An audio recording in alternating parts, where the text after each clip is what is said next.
Welcome to East Lansing Special Meeting, City Council, August 7, 2023. We'll begin with the roll call. Councilmember Brookover. Here. Councilmember Garcia. Here. Councilmember Watson. Here. Mayor Pro Tem Gregg. Here. And Mayor Bacon. Present. Look for a motion to approve the agenda. So moved. Second. Moved and seconded. Moved by Councilperson Brookover, second by Mayor Pro Tem Gregg. Any further discussion? Hearing none, all in favor? Aye. Opposed? Motion carries. Next up, we'd like to welcome our applicant for city manager, Timothy Dempsey, to the podium. I think you're familiar. We would all introduce ourselves, but you're familiar with us. And there'll be approximately an hour, Tim, to kind of work through the questions if needed. All your questioning will come from Councilperson Garcia. And then we will reconvene Sunday the 13th to discuss the candidates and do that portion of it, and then we'll get back to you moving forward from there. So, May I ask, does he have the questions? or did you receive the questions beforehand? I did not. Okay, Is it okay if he has the questions sitting in front of him, or? sure. Okay. Tammy has. Oh, okay. Tammy's got it for you. Thank you. Thank you.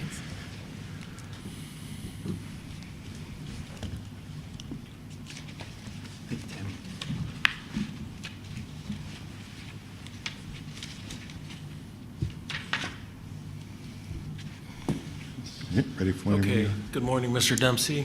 As you can see, you have water in front of you there. And if Thank you looked at the packet here, you'll see 21 questions, and like the mayor mentioned, we have an hour to get through as many as we can. I'll start off with question number 1. Can you briefly describe your employment history and qualifications and how those prepared you to serve as the next city manager for East Lansing? And then tell us about your current position and the status of the community.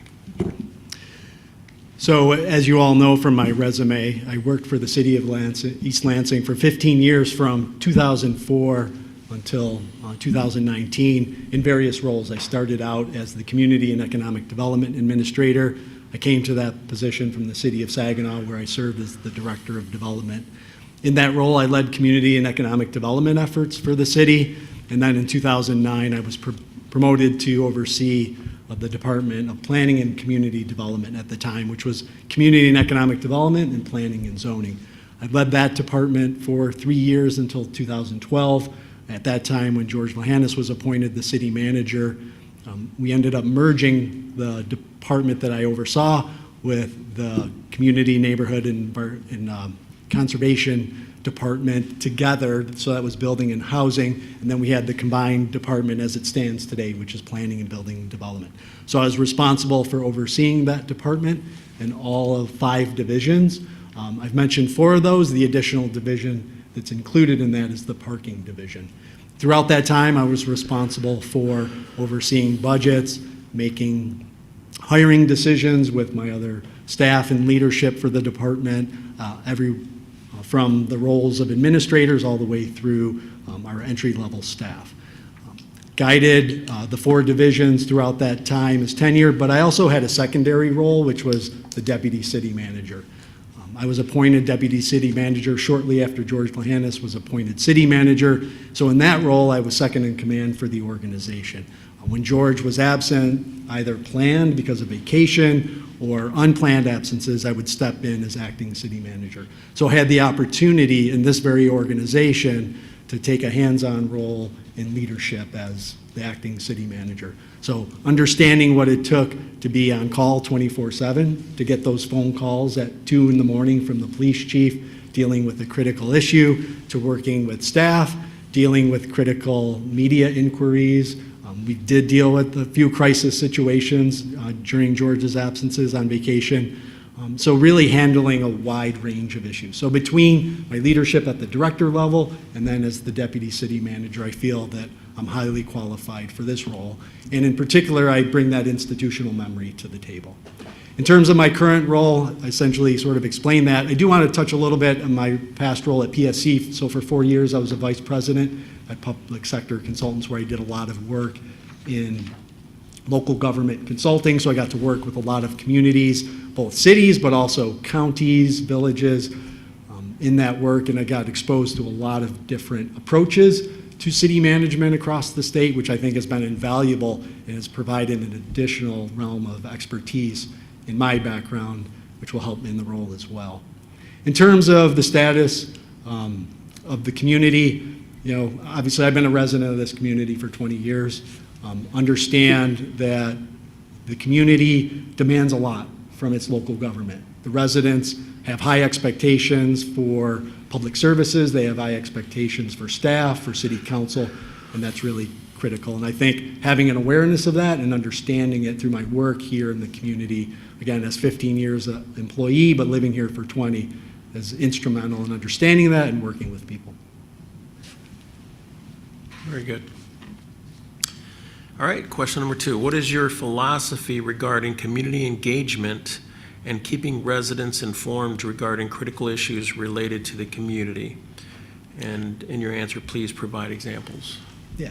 So this is actually a great segue to what I just finished stating, is the community has high expectations of all of us in terms of communication. They want to know what's happening with the city, in particular with development. That's been an area that's been under a lot of scrutiny over the years.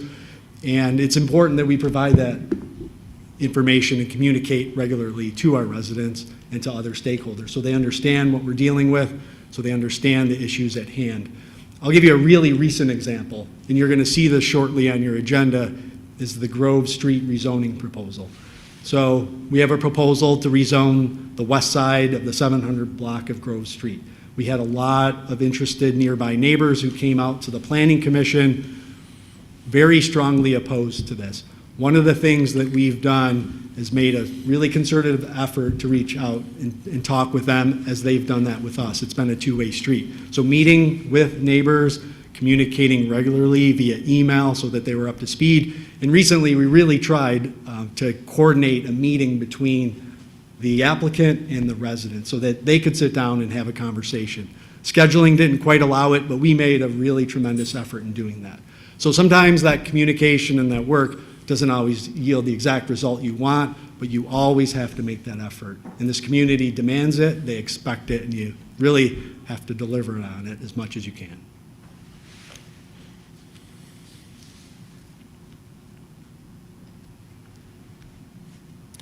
All right. What is your view on equity versus equality in your role as a city manager? What steps will you take to ensure both are a priority within your administration? Yeah. So my understanding of the difference between equity and equality is, equal, it tends to be that more basic, everybody gets the same thing irregardless of sort of circumstances, where equity really digs into the more nuanced issues at hand, right? So you might want to give everybody the same thing, but if a particular person is dealing with a situation or circumstance that's drastically different from the rest of a group, trying to understand what that difference might be. Now, in an organization like ours, that could come from a variety of ways. The best way that I can relate is thinking about the staff that we've worked with over time. We've had a lot of different staff in my department over the years, and some of them have had different issues or challenges that they've faced. Whether it might be an issue related to a family matter, or whether it might be an issue related to their particular circumstances, it's thinking about, in the context of what they're dealing with, what's the appropriate way to address their issue, and do it in a way that understands those unique circumstances. Now, sometimes that can be difficult because people might see a decision and say, I don't understand why that person is in that particular role, or why they might have been given that particular opportunity, because they don't always see that piece of equity behind the scenes. But I think that's something that I've always tried to be aware of, particularly in dealing with staff. And that's a philosophy that I would certainly carry forward in the city manager role.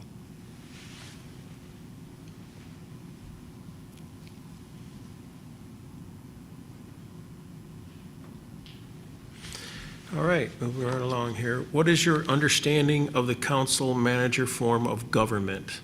How will you work to support respect and regard for this form of government? So I think I have a pretty clear understanding of this form of government, having worked in it for 20 years, both in Saginaw and East Lansing.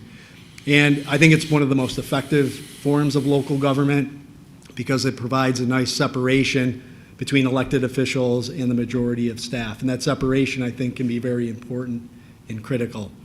But the key to that is really communication and the role of the city manager. I view the city manager as a bridge. They are a bridge between council, staff, and the community. And they play an important role in facilitating communication and understanding of the various roles that each play. The staff have their duties to execute the policies and the work of the city, and the city council has the duty to set the policy, determine budgets, and set the priorities for the city. And again, that city manager plays that intermediary role, and that's very important. I would continue to work to support that. Obviously, we know that we're going to have some new council members coming forward in the future. If I were to be in the city manager position, I would make sure that those council members were fully educated on that system and encourage them to participate in the Michigan Municipal League training like many or all of you have done, and encourage that understanding of how that form of government works, and continue to educate our own staff as well. Because I think a lot of our staff who don't work with council directly don't always see that. Now, that being said, it's also important that staff and council have the ability to interact. And by staff, I mean the broader staff. But doing it in a way that keeps the line of communications open and that we can all work together collectively as a team to advance the mission of the city.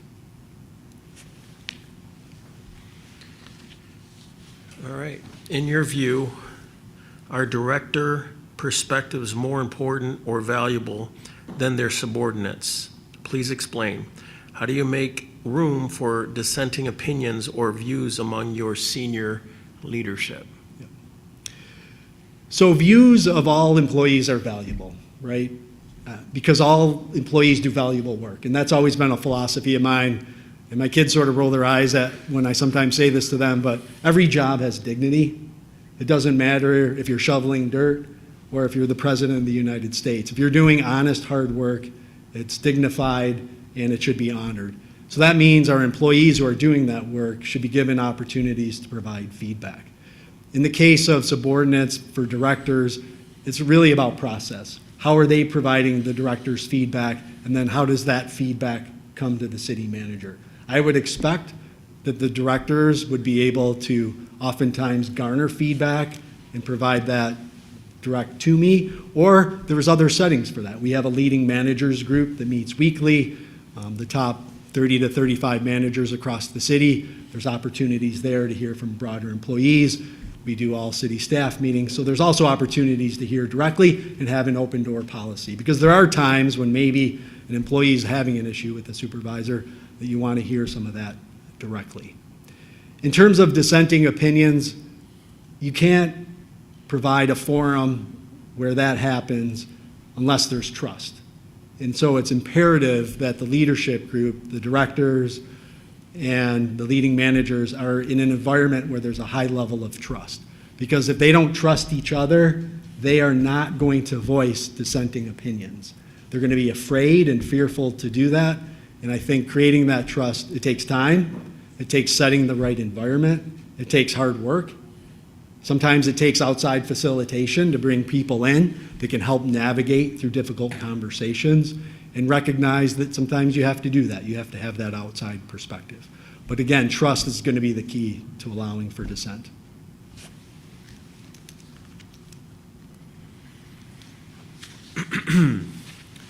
All right, sometimes there is a strife in the workplace which creates a toxic environment that is clearly unproductive. As our city manager, how would you address this type of situation? I think the first step in addressing a toxic environment is really to understand it, to understand the issue. So one of the important things that you need to do is listen, right? Listen to those who are involved, to understand all perspectives, and to really try to get at it. Now, in an informal structure, depending on the issue, it might be sitting down with people and hearing that out. Depending on the nature of the environment and what's happened, it may have to be more formal, involving human resources. But going back to that trust factor, if you create an environment in an organization with trust, hopefully you minimize this. But when you do deal with it, again, you have to take it head on. You have to listen, but then you have to address it. There has to be a specific plan of action. If it's a particular individual, there has to be a process for giving them feedback that helps correct that issue. But then there also, at times, might have to be accountability, where you might have a toxic environment. Maybe it's due to a particular employee who's not responding to corrective action, and there's a progressive discipline process. You hope that's a last resort, right? And it always should be, but you also have to hold people accountable. But again, I would want to focus on that front end of establishing trust and rapport with employees. And really, hopefully, employees can develop those relationships amongst each other and encouraging them to do that. And also encouraging them to help solve some of their own issues versus getting into a situation, as sometimes happens when the toxic environment can spread, where people sort of run to others for answers. Sometimes they need to sort of own it and take on the issue themselves.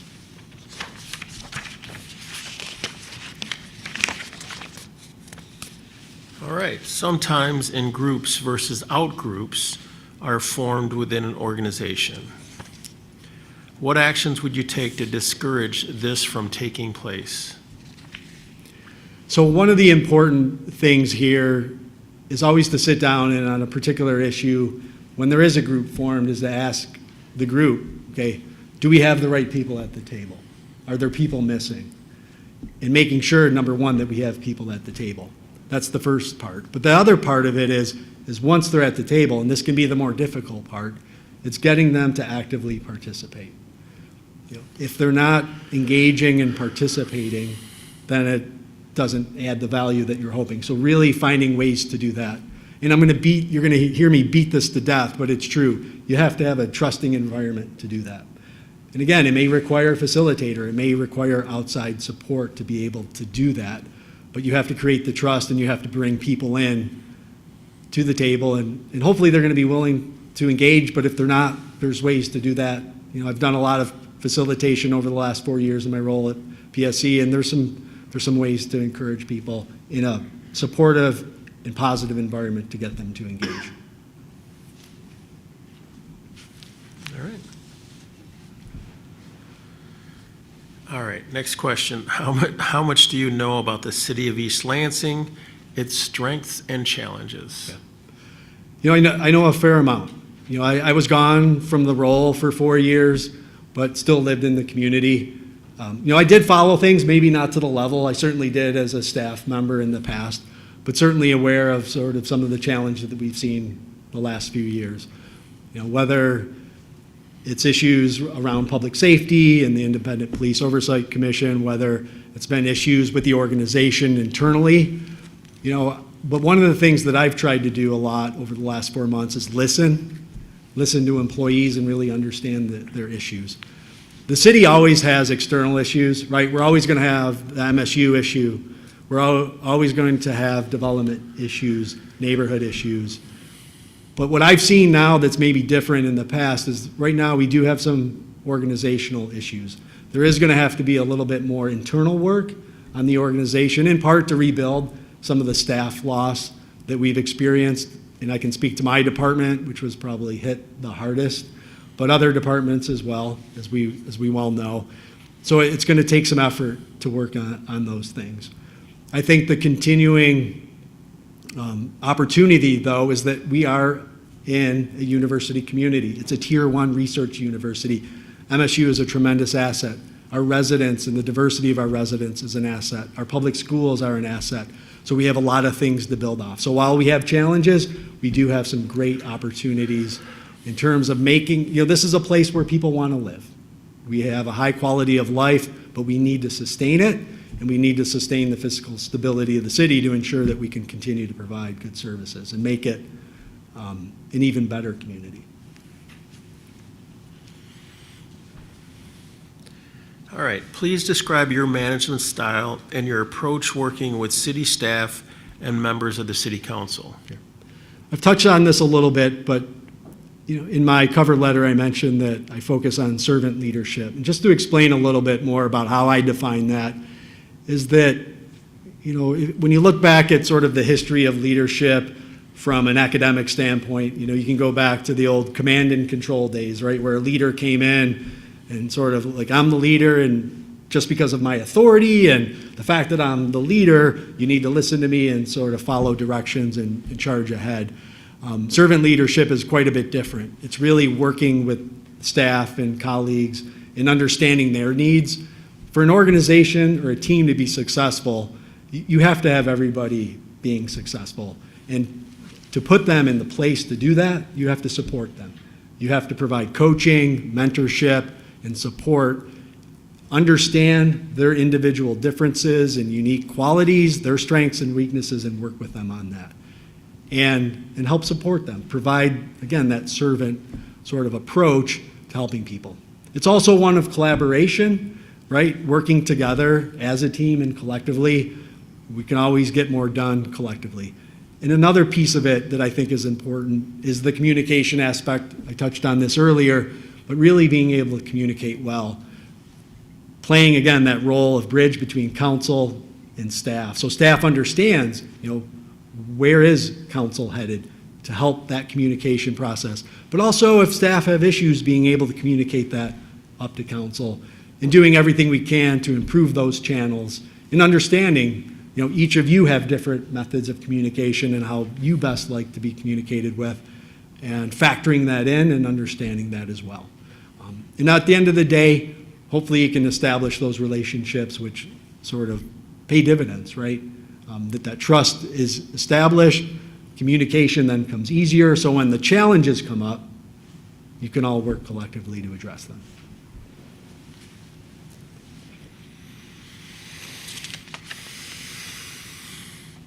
All right, different people respond to information in different ways.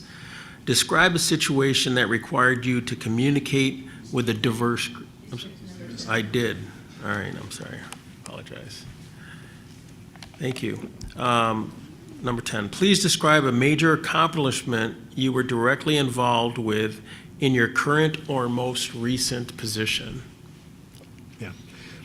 So one of the projects that I think was a major accomplishment was the redevelopment of the Bailey Community Center. When you look at that facility, it's in the heart of the neighborhood. There was concerns about the city's, programming within the building, its sustainability in terms of the child care program. There was concerns with the building, maintaining it over time, but it was a school building and it had a lot of importance at the center of that neighborhood. That project brought together the city council, it brought together staff, it brought together Capital Area Housing Partnership, an outside supporter, brought together the neighborhood to come up with a good solution, right? We were able to address a need, affordable senior housing. We were able to bring in a vendor to run a child care program, and they were able to renovate and put a significant investment into that facility, and then the city was able to follow on with significant investment in the park portion of it. And I think it's really a jewel of that neighborhood. But the thing that was important to me was the way that we came together and collaborated on it. The Department of Parks and Recreation and their staff had a key role in the operational side of that and making that happen. Planning, Building, and Development did, the city manager's office. Again, council was pivotal to working on that, approving all of the agreements that had to go to make that effectuated, and the community. The community provided a lot of input and feedback, and that is one I'm definitely proud of. All right. Now, different people respond to information in different ways. Describe a situation that required you to communicate with a diverse group. How were they diverse? How did you adapt the information to the needs of the individuals? Yeah. So one of the approaches that I learned working at public sector consultants was on any communication was a sort of a 3-question approach. And the first question was, do we need to communicate this? Do we need to communicate it now?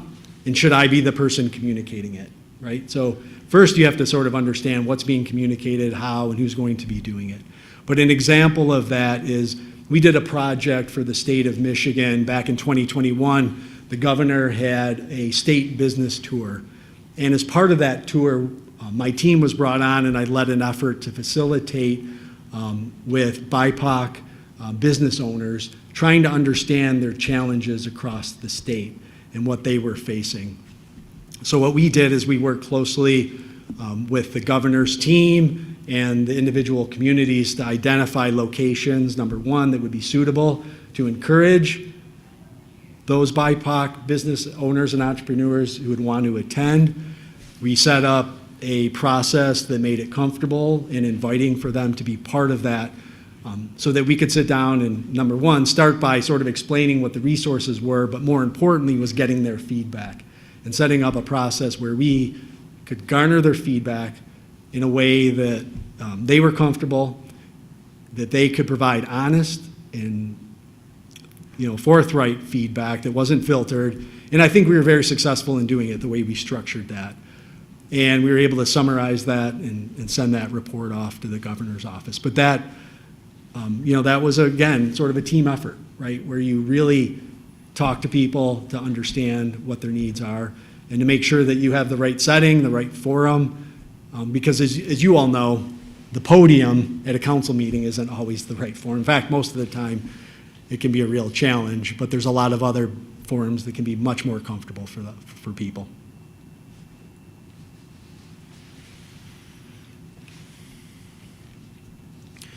All right, Tim, can you share an example of a decision you made upholding policy or regulation that you knew would be unpopular with your superiors in the organization?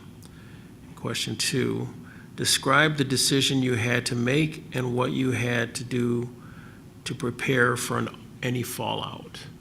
Yeah. I think one of the challenging issues that we've faced over time is, and this is sort of at a very granular level, where we have extensive requirements like a lot of communities do on zoning feet, right?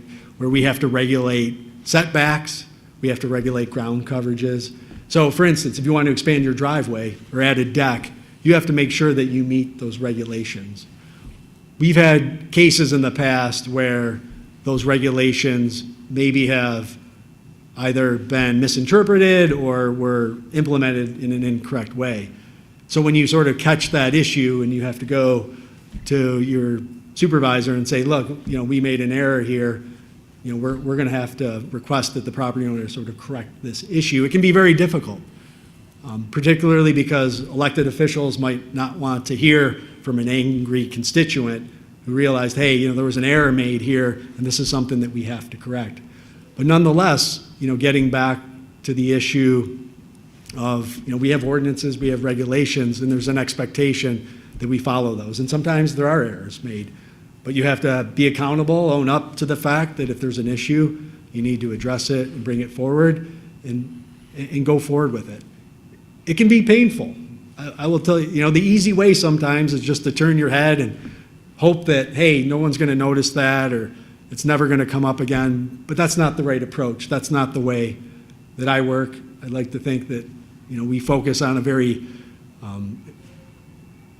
trustworthy process, a process that's high in integrity, and relying on that's important. But at times it can be painful, and it results, residents can get angry. They can get, mad at us, but we have to sort of forge ahead. And that's happened over time. We've been in those situations, and they're very personable issues for the resident or the property owner that's dealing with an issue like that.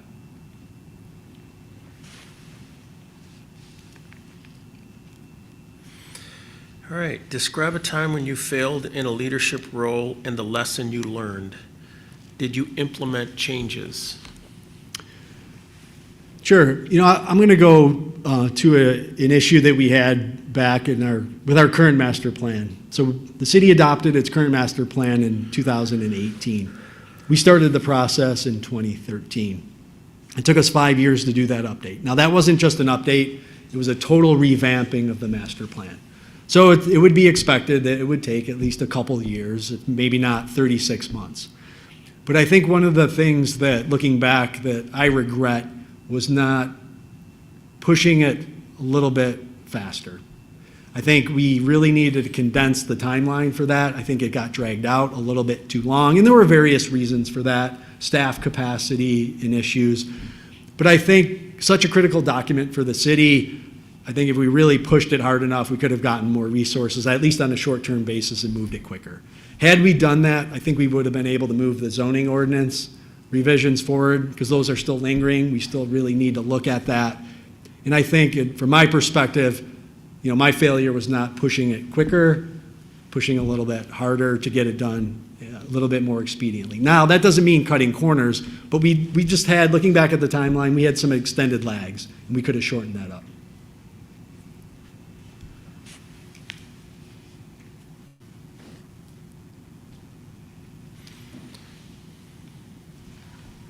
All right. If you were appointed city manager, what is your plan for the first 180 days? So I would spend a fair amount of time with all of you to start, right, to understand your issues, to understand what you see coming forward. And of course, post-election, whoever the newly elected officials would be, them as well. I would also want to immediately with council determine a process for updating the strategic priorities. And that could be sort of either what's been done historically, depending on council's desire to revise them, or maybe take a deeper dive, to step back and say, okay, what's the vision for the next couple of years? And do we really need to rethink some of our strategic priorities? So working with council obviously would be a high priority. Working with the directors would be really important as well, to sit down with all of them, understand their issues. One of the issues I think we know we need to advance and continue to accelerate is hiring. We really need to think about potentially bringing in external resources to help us support in the short term. We need to advance our recruitment efforts quickly. We also need to start looking at sort of our long-term issues related to compensation across the city. Are we competitive with what's happening in the overall marketplace? The second piece of it is working with, or the third piece, I guess, is working with the directors on, again, establishing and building trust across the organization, trying to rebuild that maybe where that's been lost. That might involve bringing in an outside facilitator, as I mentioned, to help us do that, but that'll be important as well. And then, it's also managing the day-to-day, right? Amidst all that, you still have to get the work done. The city still needs to plow the snow, pick up the trash, pick up the recycling, provide all the services. We're going to have an election in November that's going to be very critical. 10 days of election time, that's unprecedented. It's going to be a sort of an all-hands-on-deck issue as well. So there's a lot to be dealt with, but it'll be really busy. All right. Next question. Why are you interested in this position, and why should you be selected over other candidates for this position? As I've mentioned, I've been in this community for 20 years. My wife Heidi and I raised our 2 children here. They went through East Lansing Public Schools, K-12. We're vested in the community.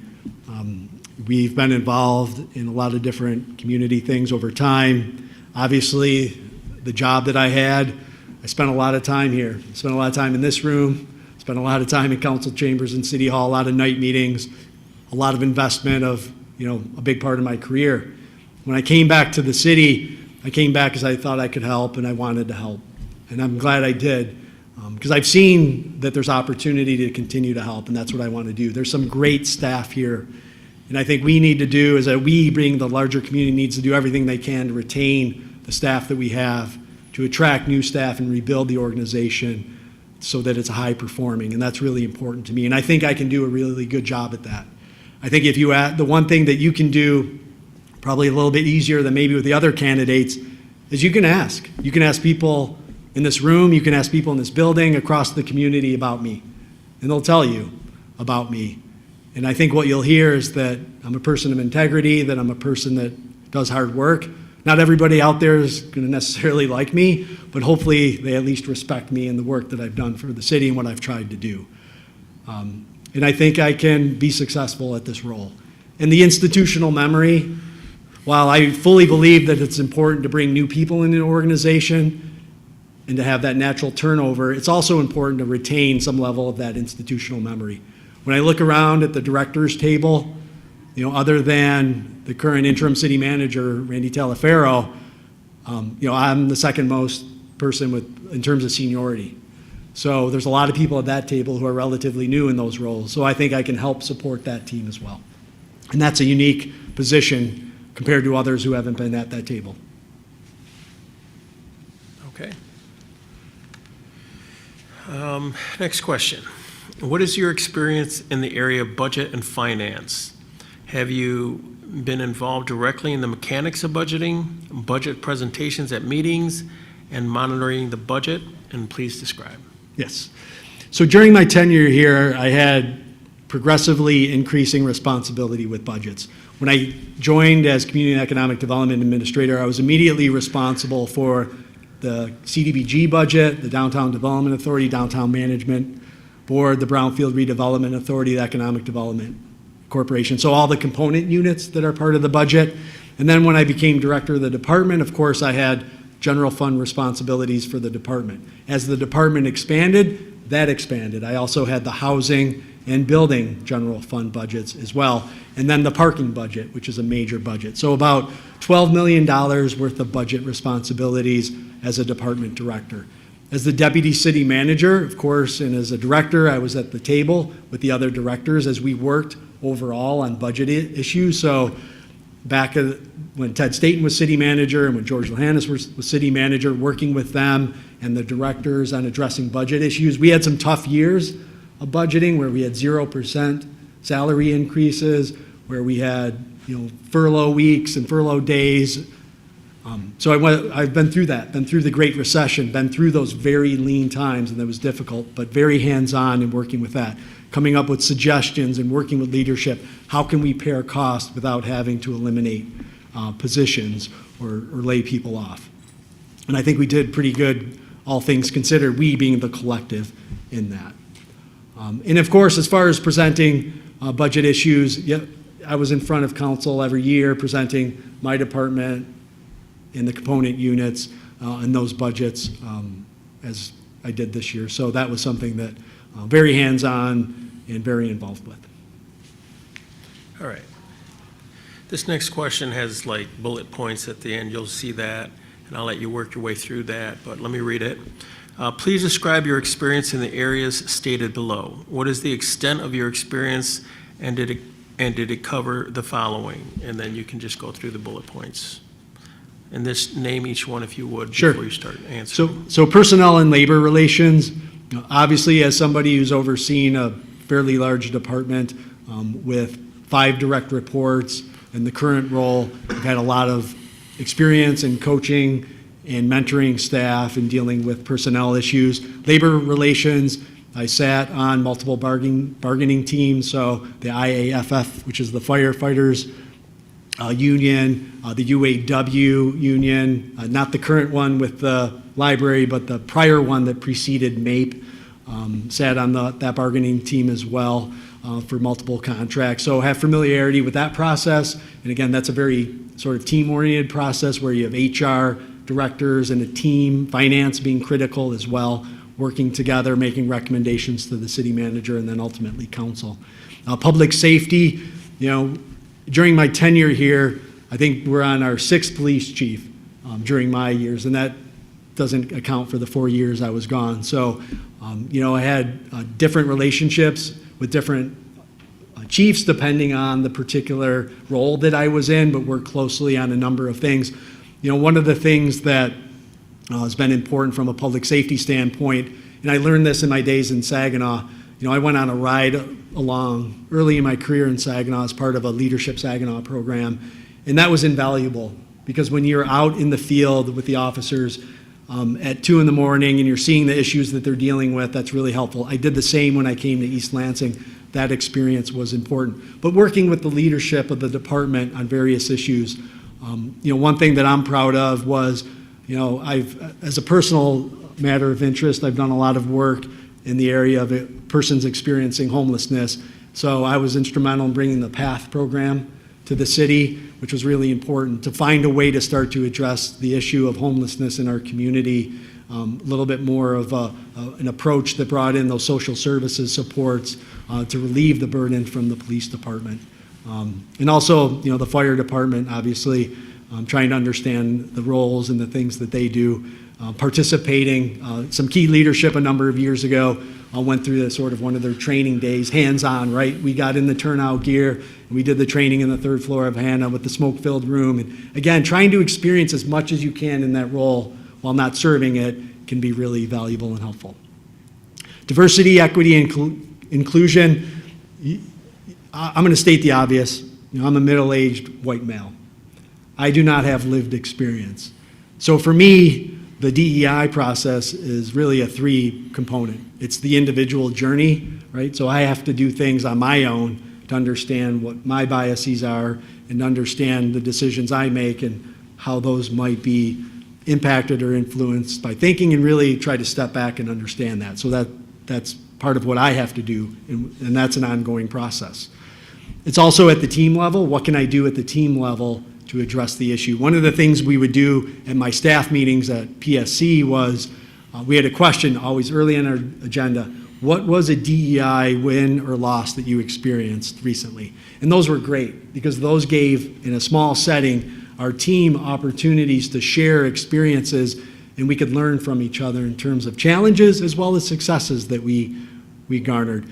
And then it's the organizational effort, right? Understanding DEI from an organizational standpoint, being able to understand what are our priorities, what's the vision, how is DEI integrated into our strategic priorities, which of course it is, but then how do we effectuate that? How do we effectuate it at the team level, at the organization level? What are we doing with training? What are the things that we can do that can be effective? And how do we measure it? How do we really understand progress? That's one of the toughest things in DEI, is to be able to measure and understand progress, because you're really trying to assess where people are, sometimes from a mental aspect. Certainly there's obvious things you can garner from behaviors, but it's very nuanced and complicated, but it's an important, obviously, to our organization and to our community.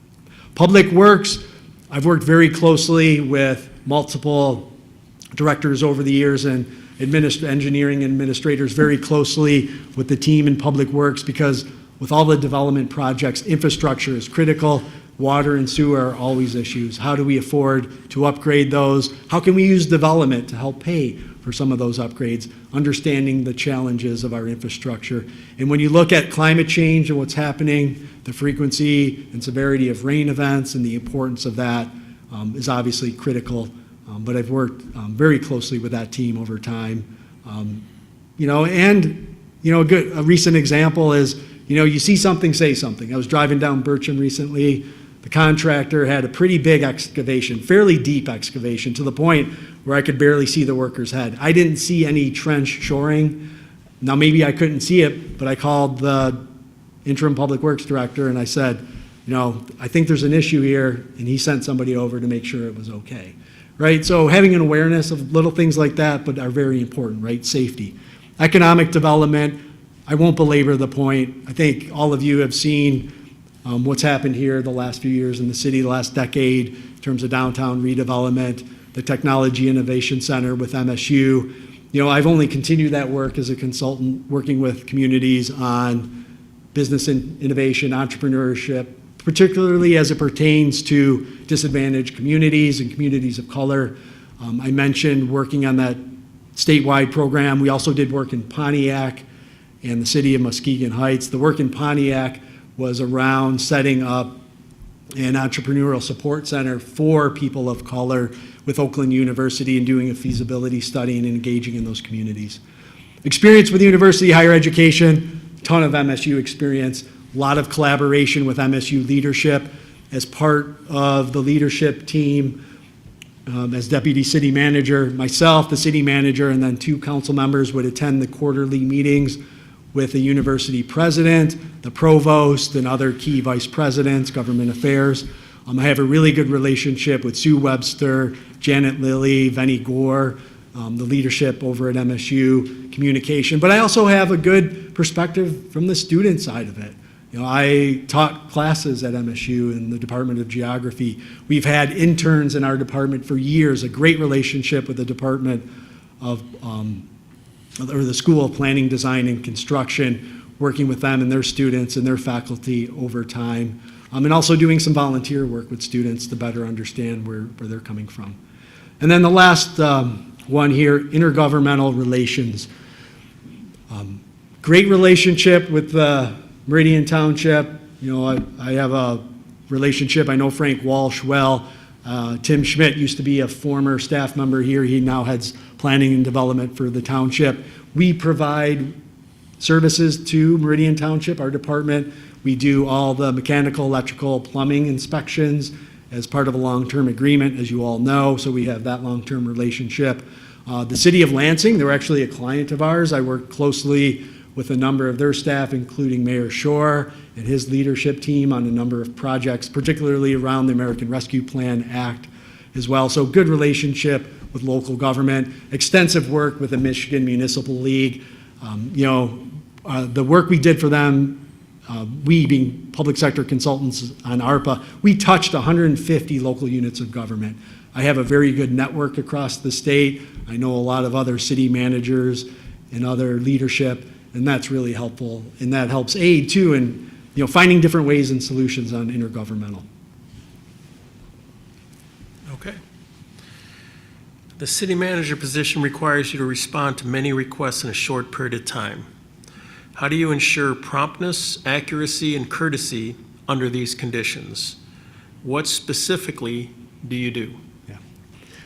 So a lot of times it requires sort of a triage process because you do get so many requests, right? What are the most urgent?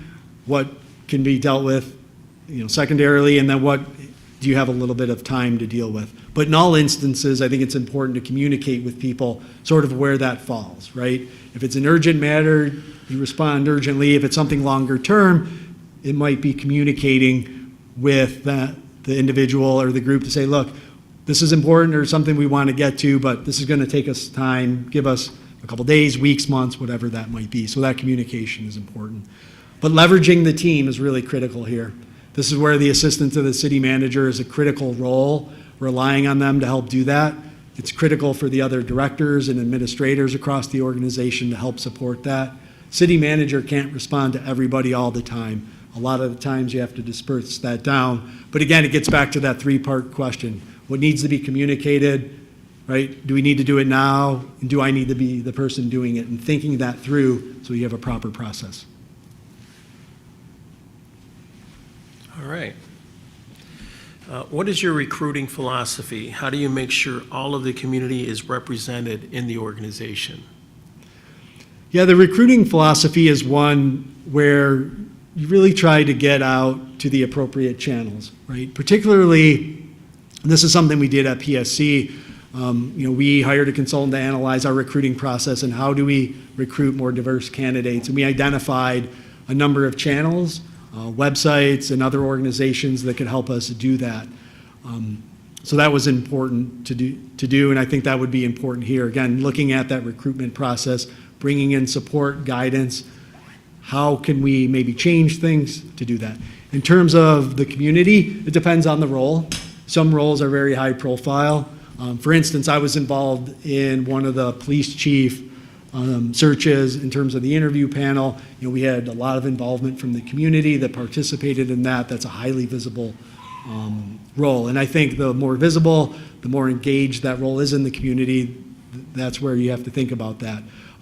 But you also have to think about the timeliness of it. You have to think about, being fair and balanced and equitable across all realms in terms of whether it's council's involvement, staff's involvement in the community. Much like you had to wrestle with in this process, is how do you do that? There's not always one simple answer, and it can vary over time, but it's one that has to be, I think, well thought out. But at the end of the day, you're selling the organization too. You have to show people why this is a good place to work, and you have to make it a good place to work, so that's an easy sell. So you're not just selling something that isn't true, but you can genuinely tell them, look, this is a great place to work, and here's why. Okay. What do you think will be the most important part of your job? I go back to that servant leadership aspect. being responsive to city council and what they're going to need in terms of being able to do their job, do your job with respect to setting policy and leading the organization, but doing the same with staff, right? Providing what they need to execute on their jobs and to be able to be successful, and then providing that communication bridge, as I mentioned earlier. And then also for the community, right? That's the third part. In balancing those three, balancing all three is really important. At the end of the day, the city manager is ultimately reporting to council, so they take primacy. But you can't be successful if you don't have the community engaged, and you can't be successful if you're not supporting your staff. I think we have time for the last question. Tell us about your role in dealing with the media. And as a follow-up, what is your philosophy communicating with the community using social media? So I've had a lot of experience dealing with the media, and I've had a lot of experience dealing with the media in difficult situations. We've had some challenging issues over the years, and there's been times when I've been the person who's been designated to be out in front of the camera or who's had to be interviewed by various media outlets. But I've always done it. I've stood up and rose to the occasion, haven't shirked from that responsibility. It can be tough. It's not always fun to do that. It's fun to do it when you're doing the ribbon cutting or something exciting. It's a little tougher when you're dealing with an organizational crisis or an issue where, regardless of your role in it, you could be potentially blamed or people might perceive you as being responsible. But that's part of the job, and you got to step up and do that. So I've had a lot of experience in doing that. In terms of social media, let's face it, that's a critical communication tool today. Social media continues to evolve and change. Twitter is now X, and who knows what that will yield. Facebook is still big for certain demographics, but not others. Instagram and other tools are. Am I a social media guru? By no means. Do I know people on staff who know a lot more about that than I do? Absolutely, and I would rely on them to direct and guide that. But I think the important thing is, with social media, but other forms of communication, is what do residents prefer? Because at this point in history, we have more forms of communication than ever before. We've got the traditional newsletter that comes in paper that people still love, and we've got social media, and some people don't touch social media. So it's very fragmented and separated, but that's why you have to communicate on all channels. All right, that's it. Oh, hold on one second. Oh, yes. So in closing the interview, do you have any questions or any closing remarks? Questions of us or any closing remarks? Yeah, I would like to hear, if there's time, just quickly, what do each of you see as the city's number one challenge and number one opportunity? So I think you mentioned it in one of your answers. I'd like to see a better understanding of how our staff view things. I've sat in this seat many times and talked about culture survey. I'd like to hear from your department heads and how their employees are feeling about the way things are going. We all think we have great ideas, and we do. And you have some great ideas, but I think we also need to learn from our employees as well. Regrettably, I don't think I have enough time to answer that question.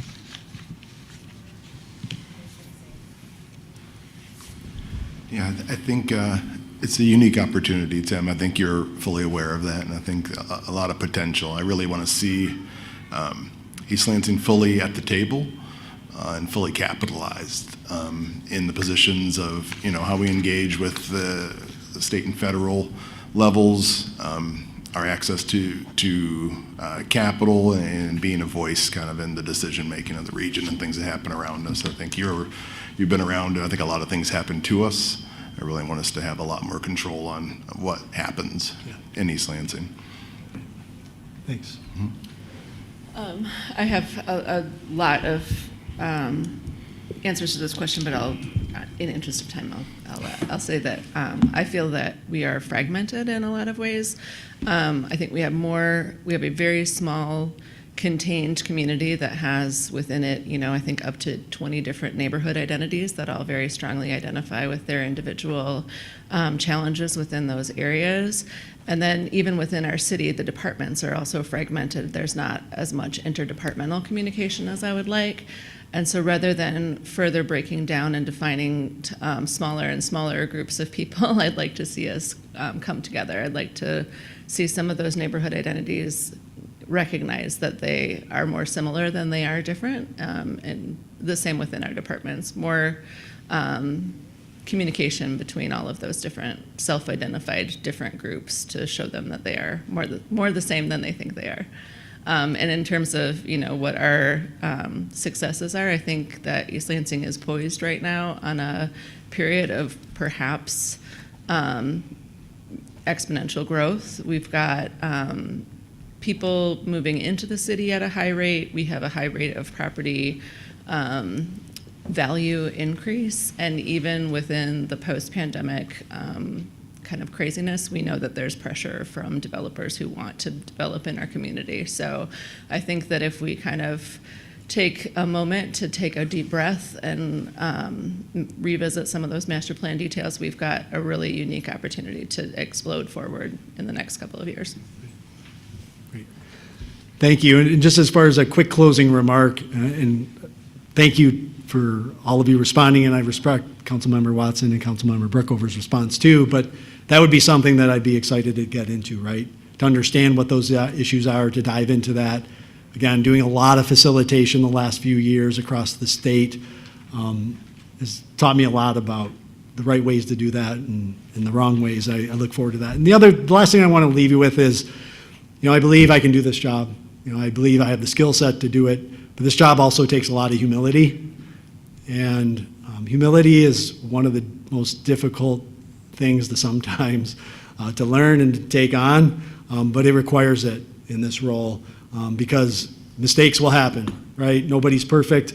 I worked under two very different city managers here, Ted Staten and George Lahannis, and they would both tell you that they did good things, and they did really good things, and they both will tell you they made mistakes, and that would be true of me.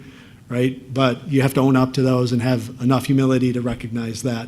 And more importantly is rely on the experts around you. We have great staff here, a lot of great expertise, and tapping that would be pivotal. So thank you. I appreciate your time, and look forward to this evening. Yeah, thank you so much, Tim. You guys want a break? Maybe just for that, I want to Tim, can we do a quick break, or I think we have a, okay. Say 5 minutes. Okay.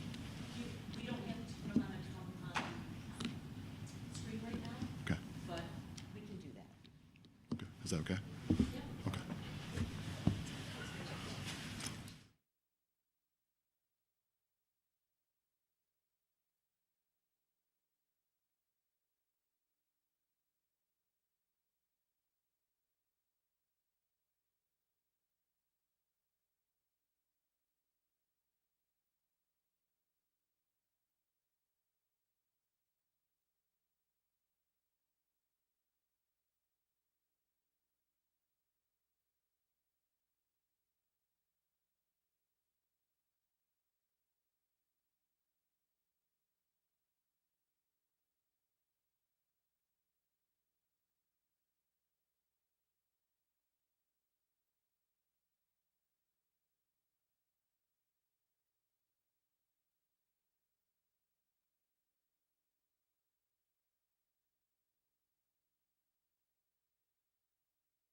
Welcome back. I'd like to welcome our next candidate, Mr. Robert Belleman. I'm going to have each member of council just kind of go down the line, just introduce yourself to the candidate.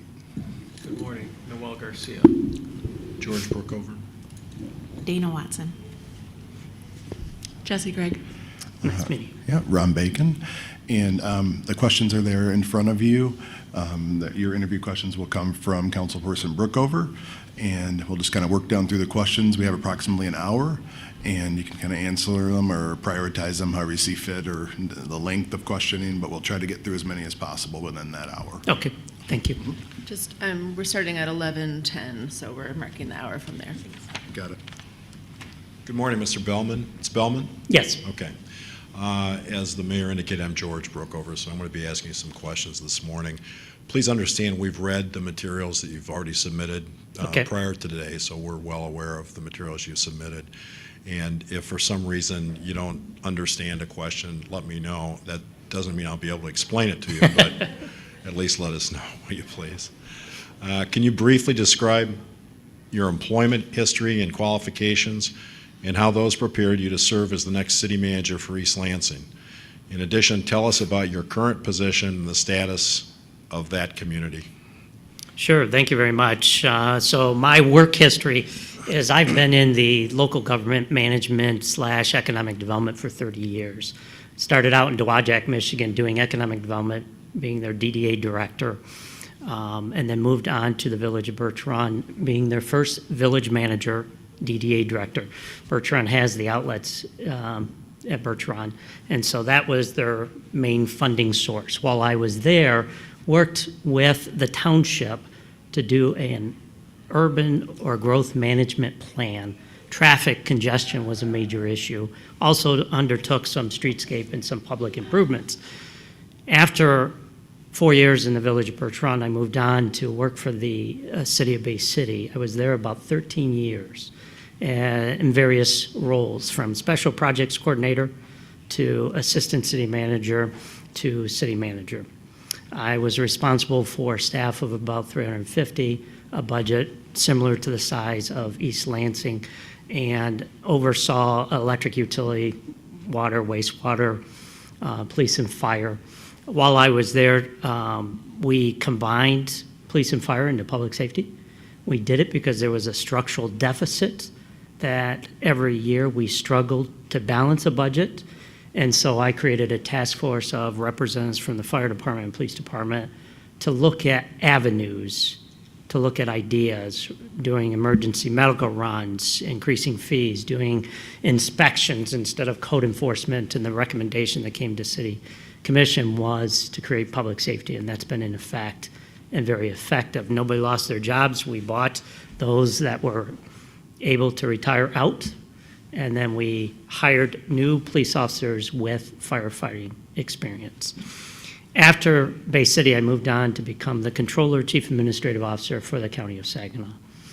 County of Saginaw focused primarily, my responsibility was finance, budget, personnel, IT, animal control, and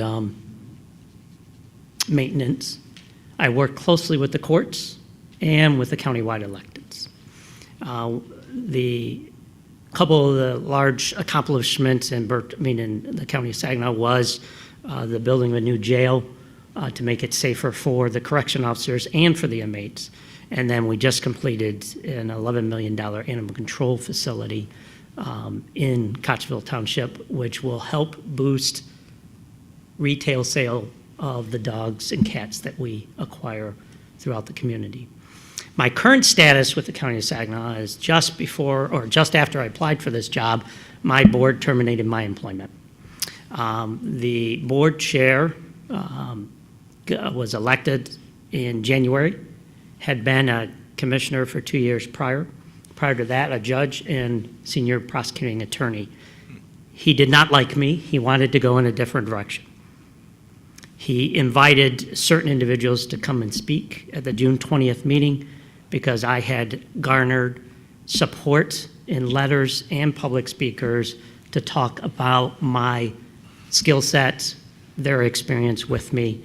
And so when you look back at the news articles that have come out, they say toxic work environment. I take issue with that because there was only one employee that spoke about a situation that I was working with that employee on, which was a performance improvement plan. The other individuals that spoke were the countywide electeds, encouraged by this board chair to get up and speak. The prosecutor's complaint is that my employment policies prevented him from hiring attorneys. Well, they're not my employee policies, they're the board's. He never raised any concerns about them. We're all struggling to hire qualified candidates. I've been working with his senior prosecuting attorney very closely. We got them health care for their temporary AG attorneys through ARPA. So we were looking at ways to try to find attorneys that were willing to work for him. The hardest thing that impacted his department was the creation of the Michigan Indigent Defense Commission. A lot of his attorneys jumped over because they could make more money.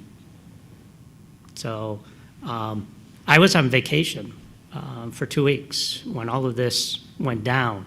I was not aware of any concerns. I come back, well, on Monday before I returned, I get a call from one of my commissioners informing me that the board chair had been meeting with everybody individually, trying to garner votes to terminate my contract, which I'm okay with. They have a right to terminate me. I'm an at-will employee.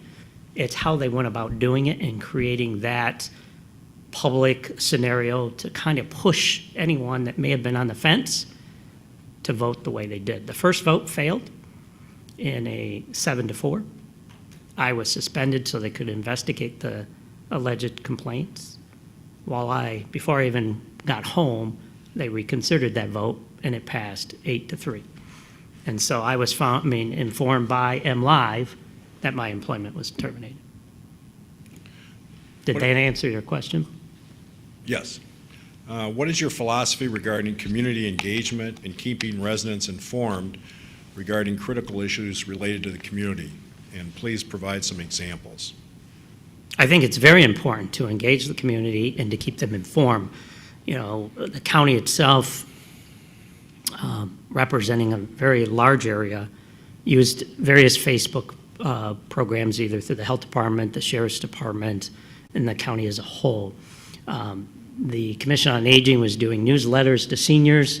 We were trying to encourage information, dissemination, and participation. I have a board that's philosophy is I was elected to represent. I will solicit input from my constituents, and then I will vote and act accordingly.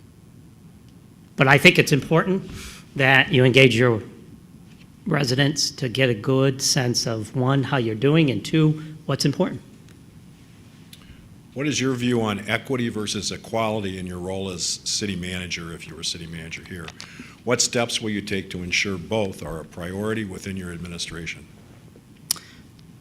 My philosophy on equity versus equality, so equity is providing the necessary resources to create a level playing field. Equality is giving everybody the same thing, and that does not create equity. And I think it's important that we be sensitive to the people that we serve, that they're all receiving the resources and services they need to succeed. And some may get more services than others. And so that's my philosophy on equity versus equality. What is your understanding of the council manager form of government, and how will you work to support respect and regard for this form of government in East Lansing if you were here? So council manager form of government is the council is the legislative body. They're the decision makers. The role of the city manager is to inform, provide options, and then carry out what the majority of the board decides. And then I've always respected it. My job is to do as they ask. If I have concerns, I share those concerns so that the board is fully aware, and then we work through them. And if they still want to proceed, then it's my job to carry it out. In your view, are director perspectives more important or valuable than their subordinates? Please explain your answer. And then how do you make room for dissenting opinions or views among your senior leadership? I lied to you. I said there was going to be a series of questions, but some of them are two questions. So that's a two-part question.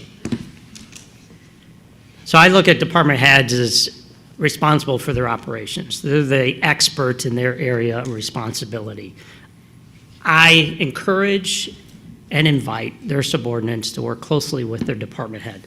I think it's important that communication goes both ways, that the employees are involved in whatever policy recommendations coming forward, whatever services or budget ideas that are being presented.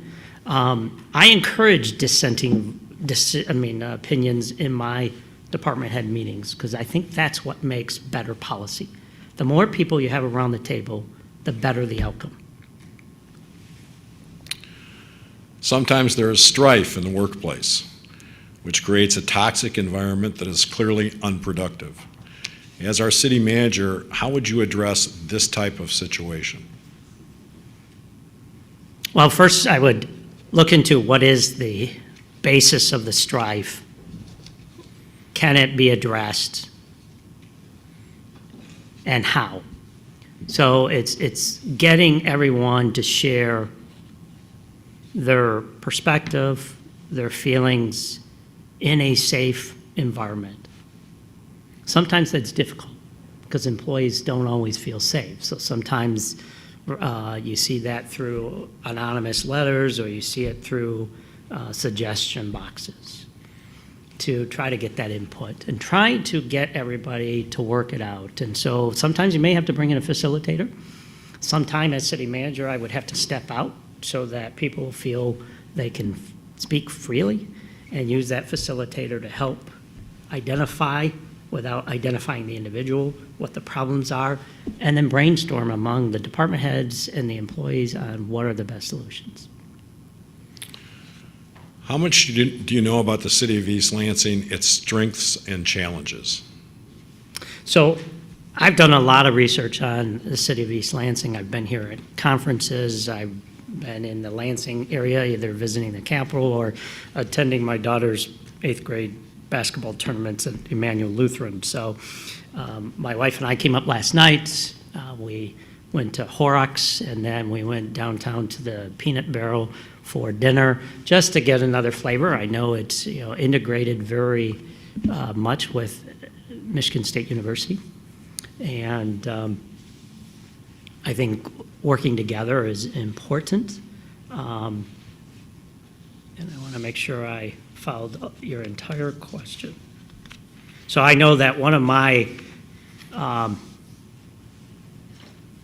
the strengths, it's universities, its partnerships with its municipalities, Meridian Township, Bath through 425, DeWitt for the 425 to do conditional land transfers for economic growth, strong partnerships for code enforcement with Meridian.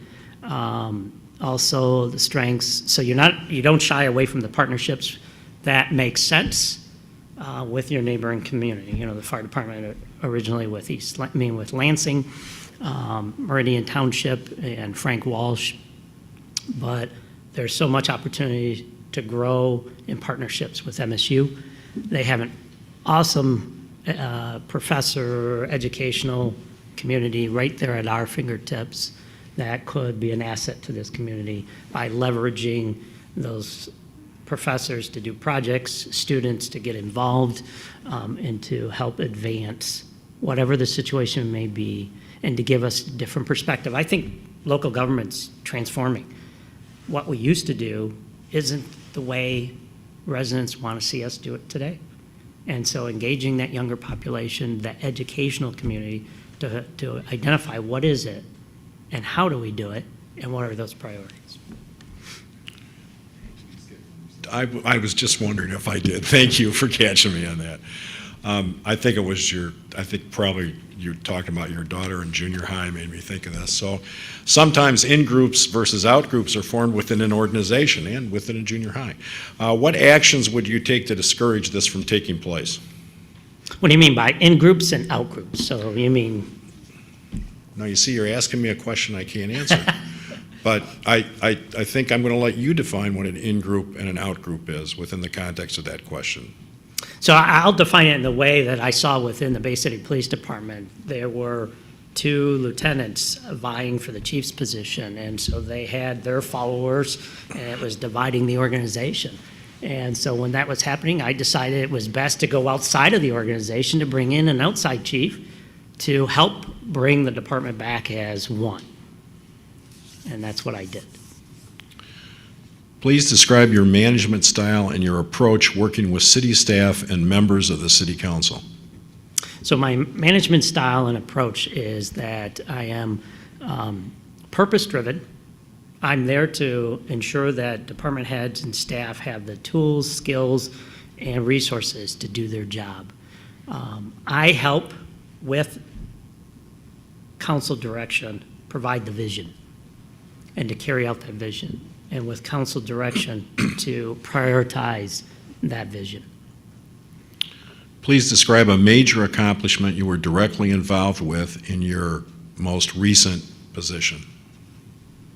Well, the major accomplishment in the county of Saginaw, and that I'm most proud of, I'm proud of a lot of things, but most proud of, is that through a partnership with the Saginaw Spirits, the Saginaw County Convention and Visitors Bureau, the Frankenmuth Convention and Visitors Bureau, and the County Chamber of Commerce and Saginaw Future, we were able to bid on and succeed to host the 2024 Canadian Hockey League Memorial Cup in Saginaw. It's a direct $25 million spend in a 2-week period. The biggest accomplishment is, one, Saginaw Spirit is a very small organization, could not afford the $2.5 million entry fee, but that got waived because of COVID. This was the last year.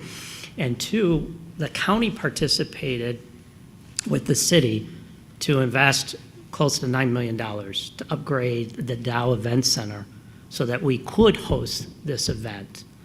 And again, it's coming in May and June, last week of May, first week of June 2024. It's going to have anywhere between 6,000 to 8,000 hotel nights. It's bringing in 4 teams. So the Saginaw Spirit's automatically in the Memorial Cup. It brings in the winning team of the OHL, the Western Hockey League, and the Quebec Major Junior Hockey League. And I just attended with my wife and daughter and many others the 2023 Memorial Cup the last week of May in Kamloops, British Columbia. The only thing we can't offer is the mountains, because the backdrop was just gorgeous. But it is huge. Or the fires. Or the fires. Yeah. But we have the smoke. I'm sorry, I interrupted you. Did you complete your answer? I did, thank you. Thank you. Different people respond to information in different ways. Describe a situation that required you to communicate with a diverse group. How were they diverse? How did you adapt the information to the needs of the individuals? I think the example I go to is, of course, COVID. So we all dispersed, worked from home. What used to work in communications no longer worked. We had to reach out through text messages, phone calls, what used to be just strictly emails. We went from a monthly newsletter to weekly connect with the controllers just to give them updates on information. So that was the biggest challenge that we saw in trying to, and we do have a very diverse workforce in county government because the courts are responsible for their employees, so it involved getting the chief judge to sign off on it. It involved getting the countywide electeds who are responsible for their workforce, as well as myself and the board chair, on trying to get everybody on the same page that this is what needs to be communicated, this is how it needs to be communicated, and then to solicit that feedback on how it was received and what more information we needed to provide. Can you share an example of a decision you made upholding policy or regulation that you knew would be unpopular with your superiors in the organization? Please describe the decision you had to make and what you had to do to prepare for any fallout.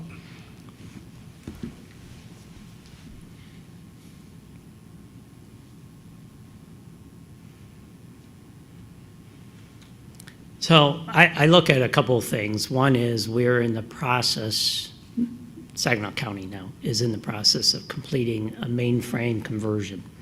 It was a $10.7 million investment. My board was not on board with it. They did not think we needed to, but the current system was on a COBOL basis. There are not programmers out there. It was failing, and trying to support it was no longer viable.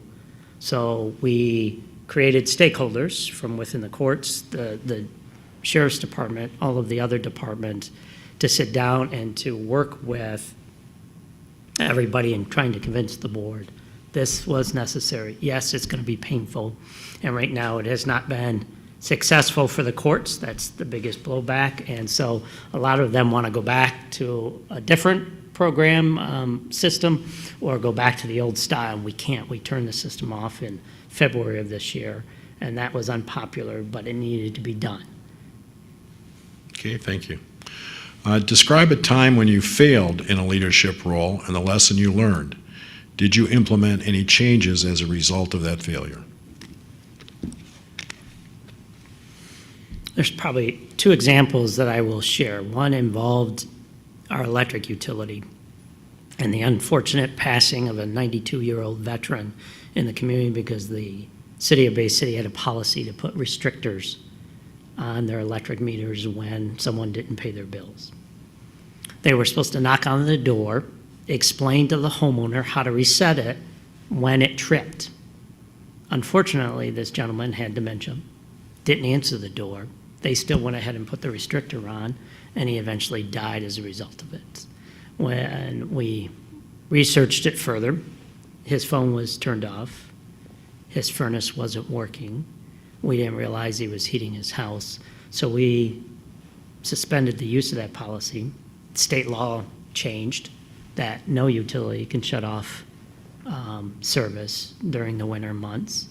And so we went back to partnering with the U.S. Postal Service to give us alerts when they think something's going on with the residents in the community. They deliver mail every day. They became our eyes and ears. The neighbor knew this gentleman had dementia, but didn't check on him for a couple of days. And I think you said there were 2 instances? Was there Yes, another and one? I'm trying to think of the second one that I was going to bring up. Okay, well, if you remember it, let me know. Okay, let's go on Okay. it.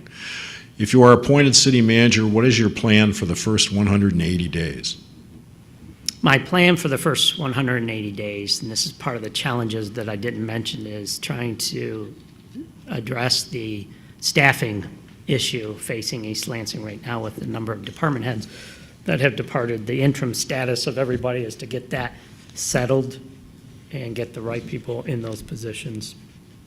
But also get to know the community by attending meetings, get to know the department heads, the interim department heads, and the staff by holding town hall meetings, interacting with them, and getting a sense of the community that way.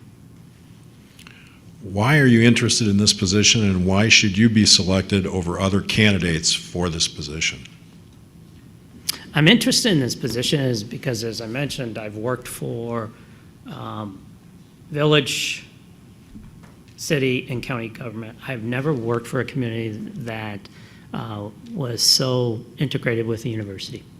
And I think there's so much opportunity there to help everyone grow, including myself. I applied for this job 10 years ago. I was not one of the finalists. I ended up getting hired by Saginaw County instead. So I had an interest back then, and I continue to have the interest today. What is your experience in the area of budget and finance? Have you been involved directly in the mechanics of budgeting, budget presentations at meetings, and monitoring the budget? Please describe.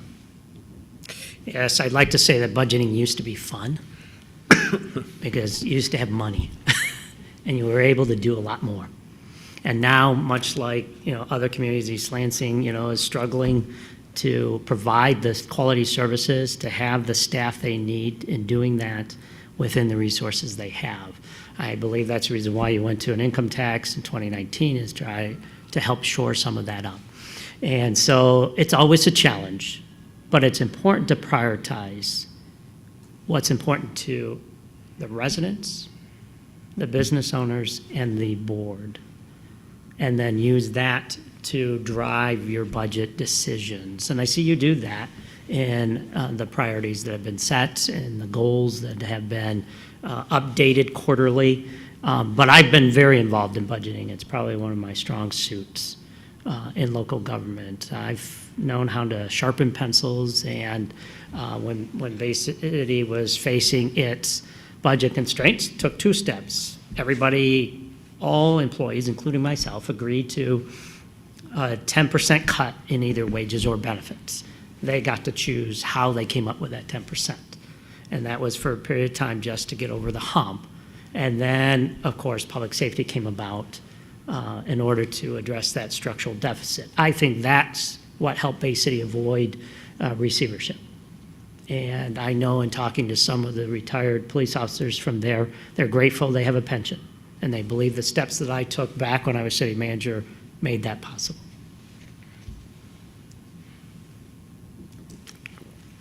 The next question is 17 on the list you've got, and you may want to look at that because it's a multiple choice.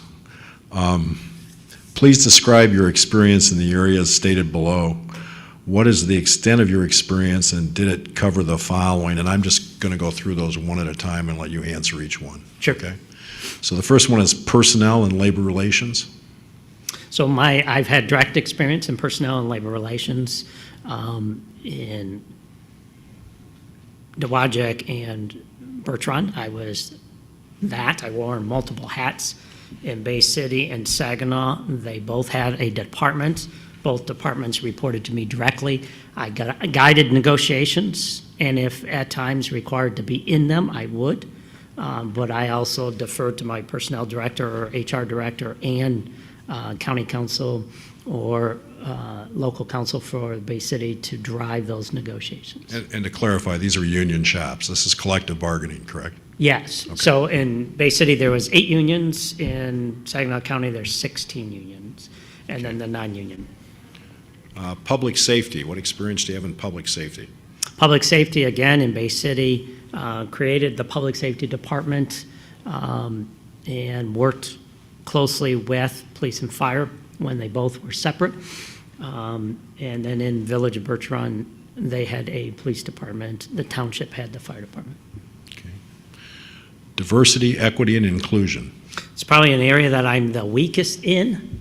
Our efforts to try to impact policies are decentralized. We don't have an office. We don't have a collected effort in the county. Each of the elected officials did their own. The sheriff's department tried to attract more people of color into his department by offering to pay for the certification classes and to pay for their wages while they attended because we could not get enough applicants. The health department's addressing, racism in healthcare. Their advisory board adopted a resolution. My board of commissioners did not. It was a struggle to get them to pass just recently support for the Crown Act. I'm sorry, didn't you? For the Crown Act, for support for the Crown Act. Oh, okay. Right. Public Works. Public Works, again, I've had experience from overseeing construction projects all the way through my entire career. In fact, I was chairman of the Building Authority for Saginaw County. I was responsible for overseeing the building of the jail, the animal control. I've supervised and managed water, sewer, and electric, and then water and sewer and a lagoon system in the Village of Bertrand. The water, sewer, and electric was in the city of Bay City. Economic development. From the very beginning in the downtown development, going out and doing business recruitment, and beautification along their main downtown area, as well as a streetscape project in Dowagiac to Bertrand, partnering with the mall to make sure that traffic was not impeded and accessibility was important. Same with the city of Frankenmuth. They felt that because of the volume of traffic in the malls, they were being adversely impacted. So we worked through that growth management plan to make sure businesses did not go hop, skip along Main Street, Birch Run Road. We tried to concentrate them through zoning and planning. Experience with universities and higher education. So my recent experience with university and higher education is the partnership that was just announced, receiving $30 million with the city of Saginaw, CMU School of Medicine, or College of Medicine, and CMU Partners, which is Dr. Shaheen. The county was at the table. I was the county's representative trying to build 4 years College of Medicine in the city of Saginaw in partnership with Covenant and St. Mary's or Ascension. Intergovernmental relations. Intergovernmental relations, I've been involved in that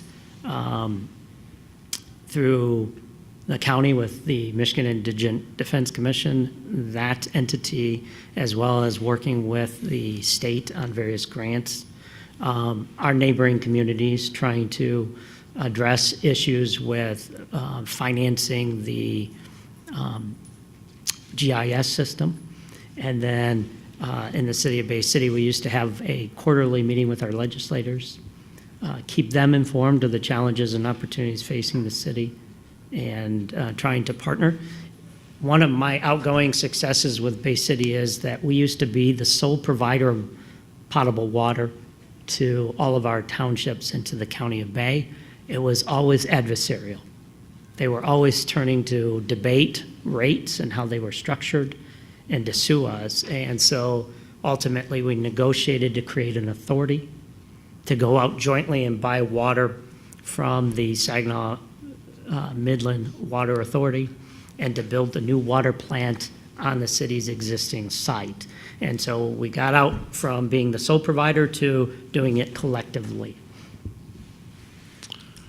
The city manager position requires you to respond to many requests in a short period of time. How do you ensure promptness, accuracy, and courtesy under these conditions? What specifically would you do? So it's important to make sure that when those requests come in, one, you're checking your emails and phone messages, and whatever other form of request, if it's someone stopped by your office, so that you do the research, your administrative assistant, department heads can help gather that information and get the information back to the respondent. Sometimes it's delegating it to someone to respond to, if it's impacting, be it utilities or Parks and Rec, but also being copied on that response so that you know it's done. What is your recruiting philosophy? How do you make sure all of the community is represented in the organization? It's the biggest challenge municipalities and the private sector face today, is trying to drive a workforce. And so one of the things that we did in Saginaw County was we did a compensation study, which hadn't been done in 20 years, to make sure that we were competitively paying our employees. We were looking at partnerships with universities and colleges to make sure that we were advertising and identifying potential candidates. We were looking at trying to revise our job descriptions to look at whether they needed the experience that was in that job description or whether it could be on-the-job training. And I think that's where we need to go in order to break down barriers, is to take a hard look at the experience we're requiring, because some of our residents don't possess those experience or may not possess the educational requirement. So we have to drill down in looking at that. The other thing I think municipalities have to do is look at remote work. A lot of our talent left and don't want to come back to a physical environment. And can jobs be done remotely, or do they have to be done in person? What do you think will be the most important part of your job if you become city manager in East Lansing? Learning the community, building the relationships with residents, the council, and the staff. Tell us about your role in dealing with the media, and I guess a component of that question is, What is your philosophy communicating with the community using social media? I think social media is good. You just need to use multiple platforms. What was Facebook was the best. It's now becoming, TikTok or other forms. And so you got to brush up on all that. My children are probably much more versed in that than I am. And media is important. The hard part is making sure that what is said is factually based, and that's what's communicated via the media. Do you have any questions for us or any closing remarks you'd like to make? And thank you for being here today. We really appreciate it. Well, that was part of your welcome. That was part of my opening statement, which will become my closing. Thank you for inviting me. I know you have a difficult task. Picking the next city manager will have a huge impact on the community and the organization, and that's a tough decision. And you have to do it based on what we share, background checks, and what material we've sent to you. And so that's always a challenge in trying to get to know someone through this process. And it's really better if you could work with them and get a sense of their style, but that's not always possible. So I'm very appreciative. I do believe my years of experience in what I've done over the years, my track record speaks for myself. Media coverage isn't always in my favor. Prepared me for this position. But I do have a couple questions. I'm not going to guarantee we're going to answer them, just That's so you fine. know. Okay. What do you believe East Lansing's best assets are?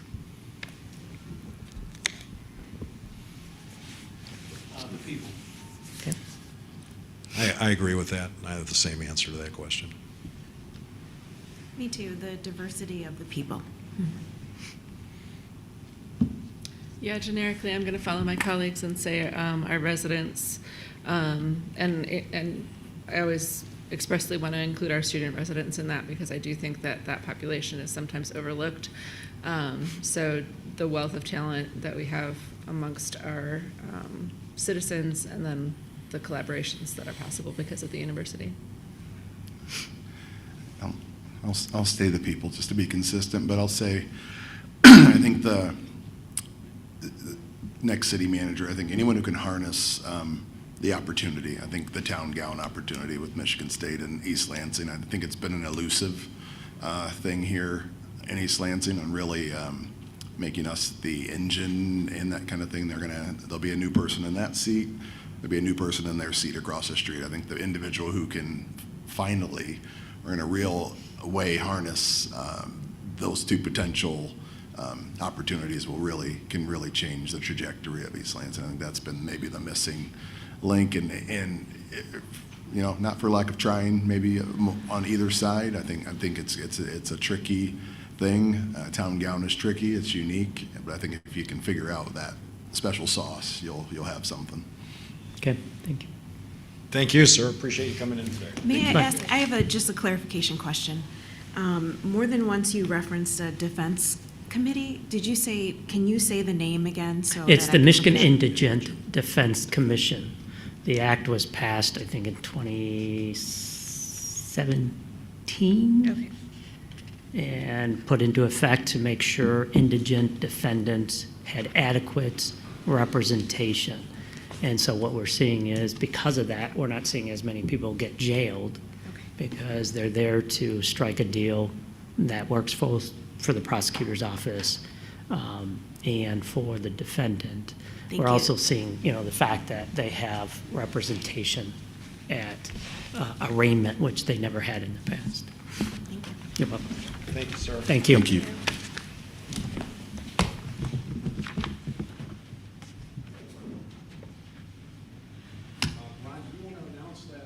Yes. Just to announce, we will return to the chamber at 1:30 for the next candidate.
Welcome back. East Lansing City Council special meeting.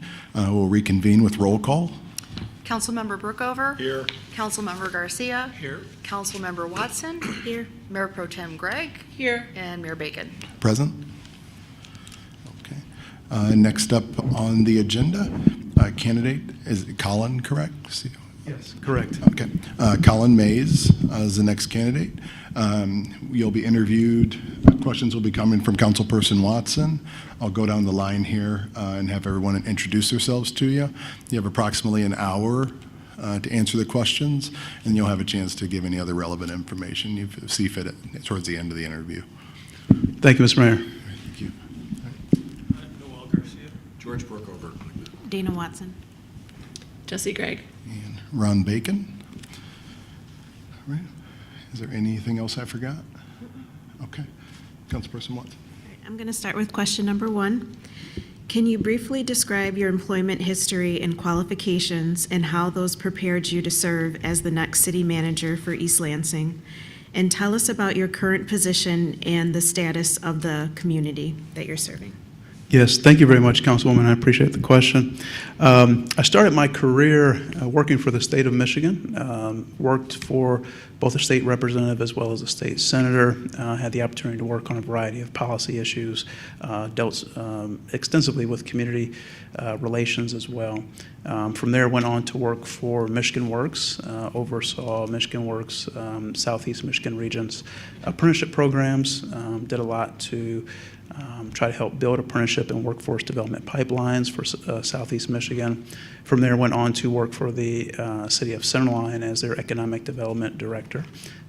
Worked on a variety of projects related to economic development, securing grants both from a federal and state perspective, and then also doing a lot of community events to also try to encourage people to get more involved with Centerline, not just thinking from a business perspective, but a community perspective as well.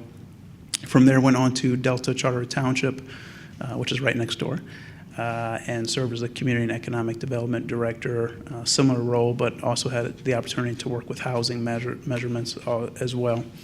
And then from there went on to the city of Cincinnati as the Director of Economic Inclusion, working primarily with MBEs and WBEs, minority business enterprises, women business enterprises, dealing with contract compliance measurements, as well as procurement, which is the one area in city government which I had not had the opportunity to touch. And I would say that for all of the communities that I've served, my philosophy has always been to leave it better than I found it. And that's certainly something that I continue to uphold on a personal and professional level. Thank you. Number 2, what is your philosophy regarding community engagement and keeping residents informed regarding critical issues related to the community? And please provide examples. So I would say when it comes to community engagement, community awareness, that's certainly something that I'm very passionate about. As a city manager, you have to make sure that you're being as open and as forthright as possible to ensure that the community feels like they're being part of some of the activities that are going on with the city. For me, I would say that my ability to connect with people from diverse backgrounds, my ability to work with people from diverse perspectives has all played into my ability to engage the community on a deeper and broader level. Some of the things that I did in Centerline was I would do community outreach activities. We did something called the Taste of Centerline when I was there, which allowed people from different backgrounds to come together, kind of like a mini Taste Fest. Also in Delta Township, worked extensively to revitalize the Lansing Mall.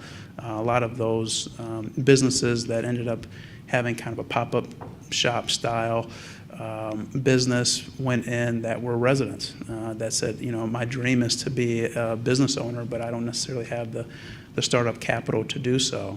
So I was able to negotiate extensively with the Lansing Mall ownership and create pathways for those residents to achieve their dream through brick and mortar locations.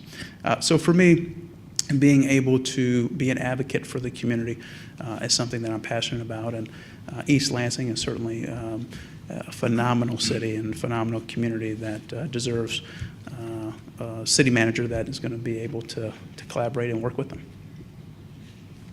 Thank you. Number 3, what is your view on equity versus equality in your role as a city manager? And what steps will you take to ensure both are a priority within your administration?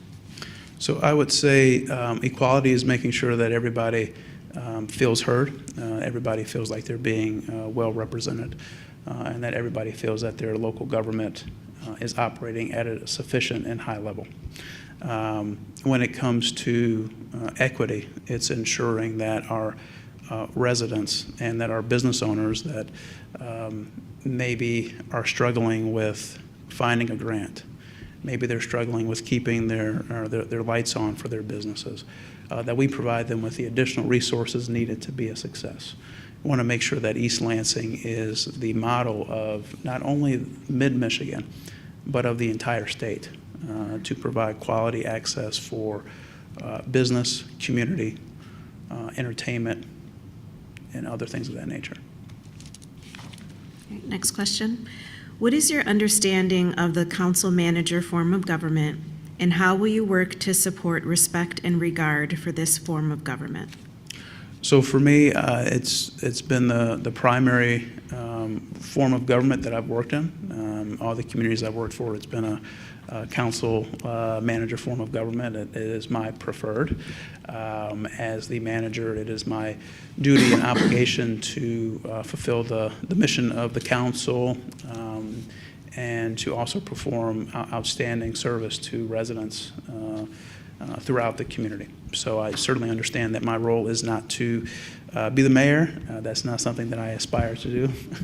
But my role is to assist and to provide a pathway for residents as well as the elected body to come together and be successful. All right, number 5.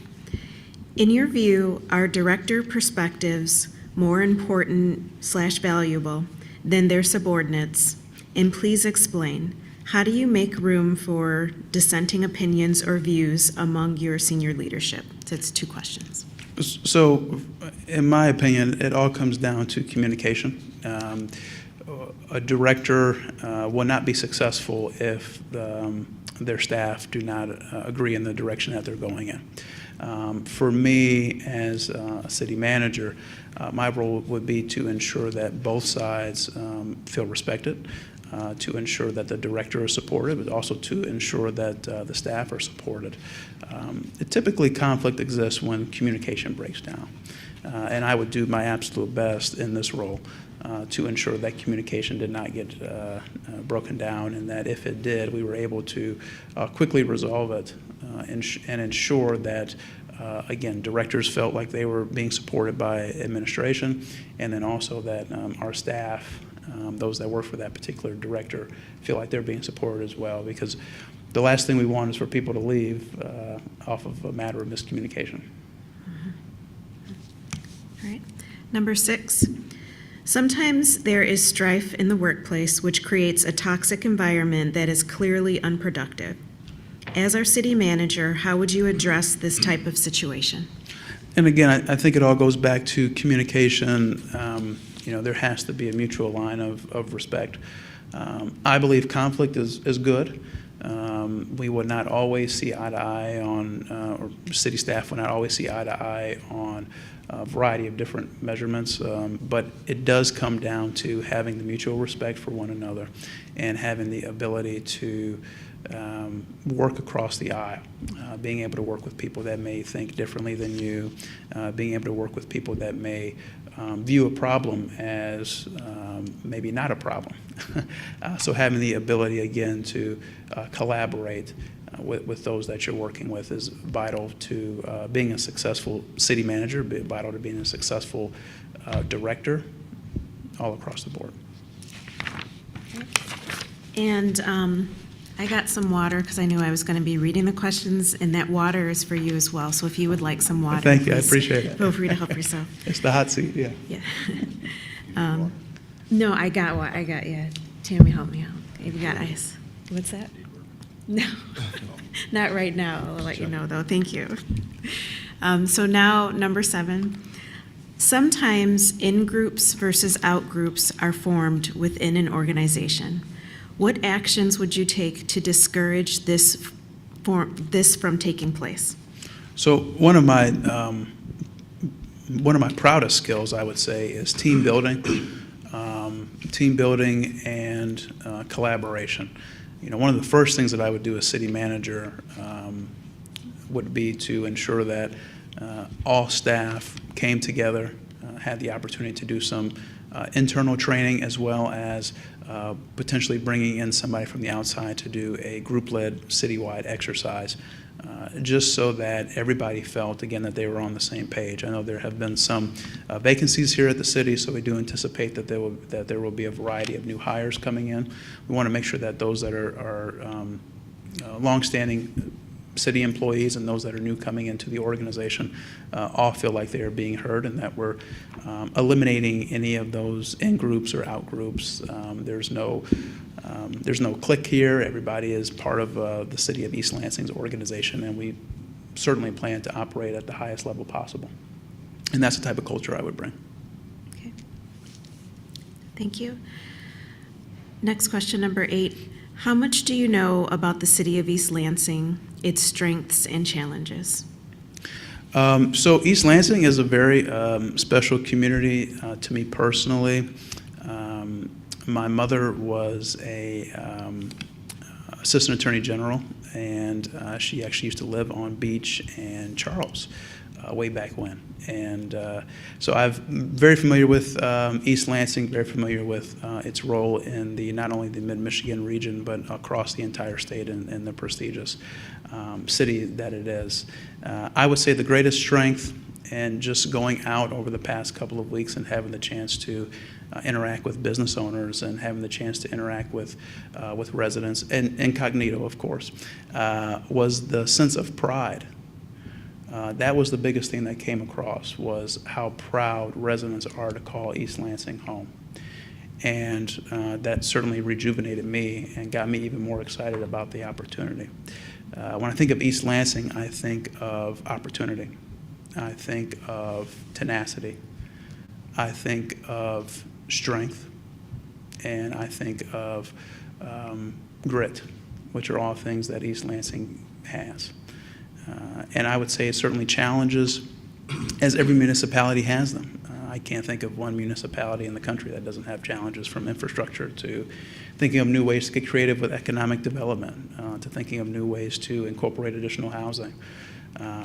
You know, I saw the new, or a relatively new development for senior citizens not too far in the downtown kind of corridor area. So I think as the next city manager comes into place, they really have to think about how do we keep East Lansing's outstanding character as it is now, and also try to encourage additional development to come into the city as well. Okay. All right, number 9. Please describe your management style and your approach working with city staff and members of the city council. So my management style, I like to call it the 3 E's. I want to empower my staff to be the best versions of themselves, both personally and professionally. I want to equip my staff with the knowledge and resources that they need to be successful. It doesn't do me any good if I have expectations, but I never articulate those verbally or in writing. And then number 3, elevate. I want to elevate my staff to achieve all of their professional desires within the organization, and even beyond the organization. So for me, being an outstanding manager and having a strong management style all comes down to being able to understand your employees and being able to propel them to the next level. Okay. And also my ability to work with city staff. I've done that throughout the course of my career, as well as with city councils. Thank you. Next question, please describe a major accomplishment you were directly involved with in your current or most recent position. I would say when I started with the City of Cincinnati, the Department of Economic Inclusion had 4 employees. I was supposed to have a staff department of 13. and in under 120 days was able to make all new hires that were needed to fulfill that department. It was certainly a grueling process. Ended up recruiting people from all across the country, and that certainly is a big accomplishment. Also, the department was struggling in terms of city certifications, was able to increase city certifications by over 50% within the first 9 months on the job. So for me, having the ability to hire new people, which was certainly a job all in itself, and being able to think outside the box to increase measurements for city certification is something I'm most proud of. I would also touch on my time at Delta Township. When I started, the Lansing Mall had maybe, I'd say, 50% occupancy. We did a variety of outreach to residents, did a variety of outreach to businesses across the state that may have been interested in coming to the Lansing Mall. Ended up doing a pop-up exhibit at the mall. And by the time I left Delta, the mall was over 80% filled. Also proud to have worked with regional partners such as LEAP, MEDC, and other entities across Lansing to help facilitate the Amazon warehouse, which is located in Delta. Also the GM battery plant.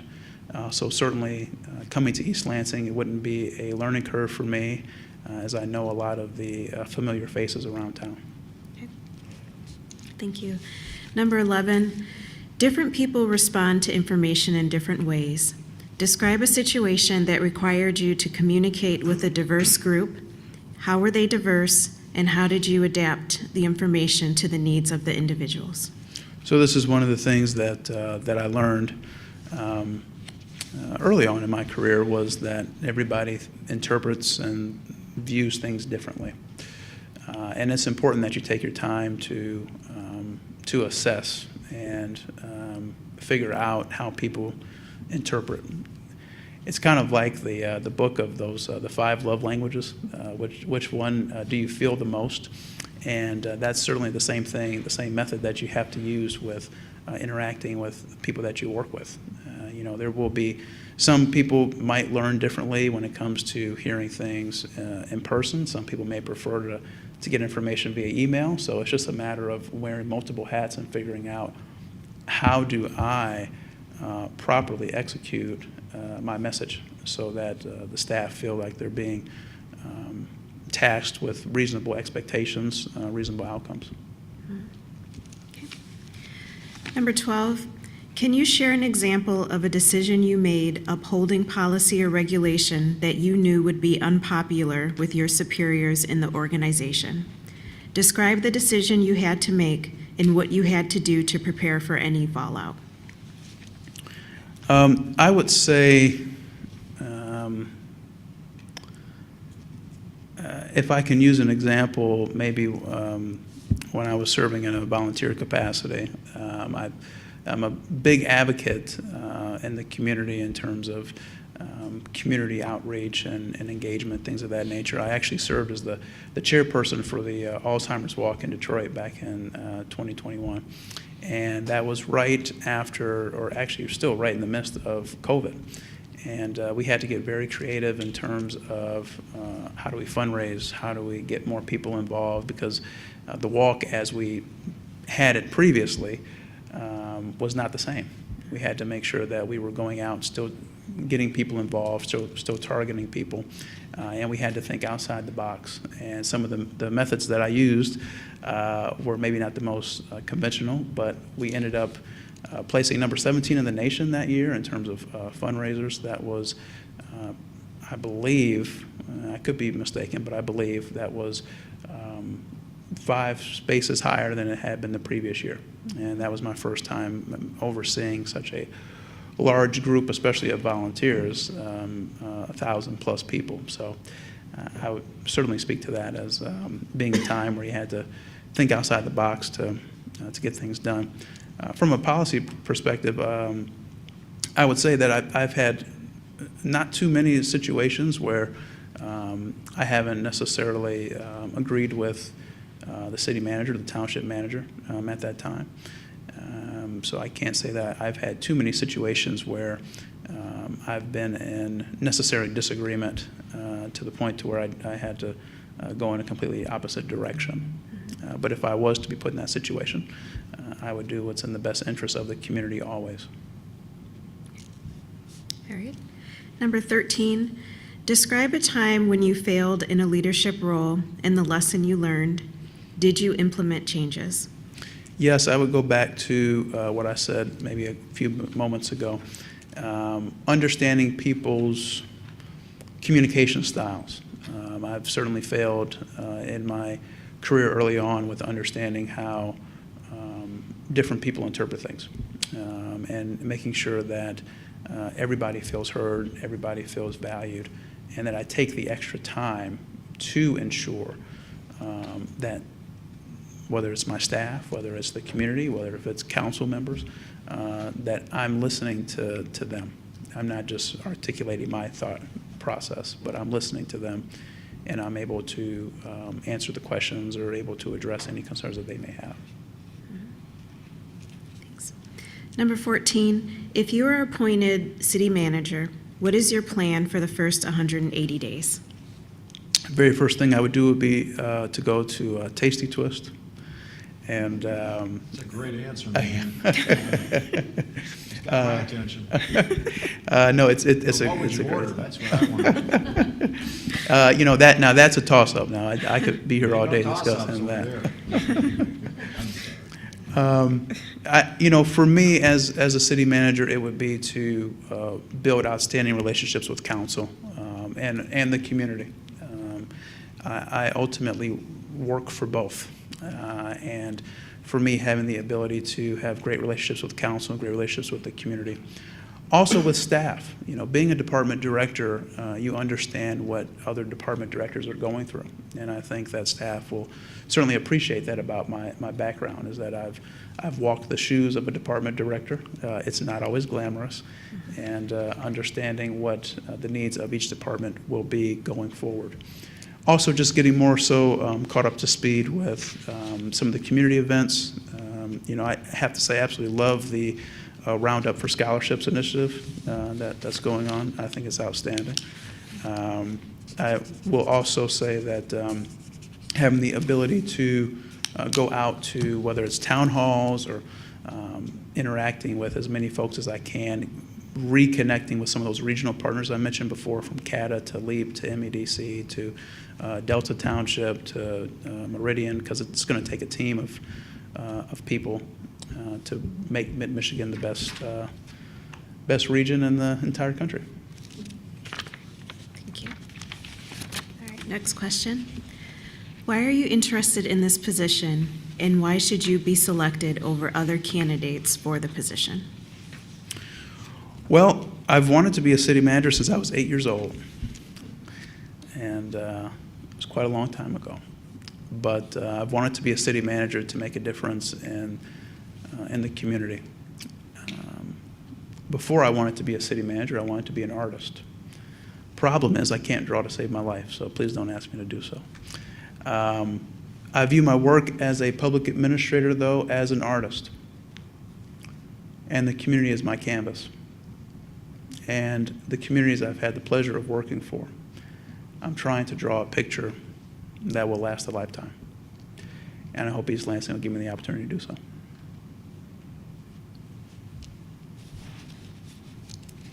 All right, number 16. What is your experience in the area of budget and finance? And have you been involved directly in the mechanics of budgeting, budget presentations at meetings, and monitoring the budget? Please describe. Yes, more than my fair share.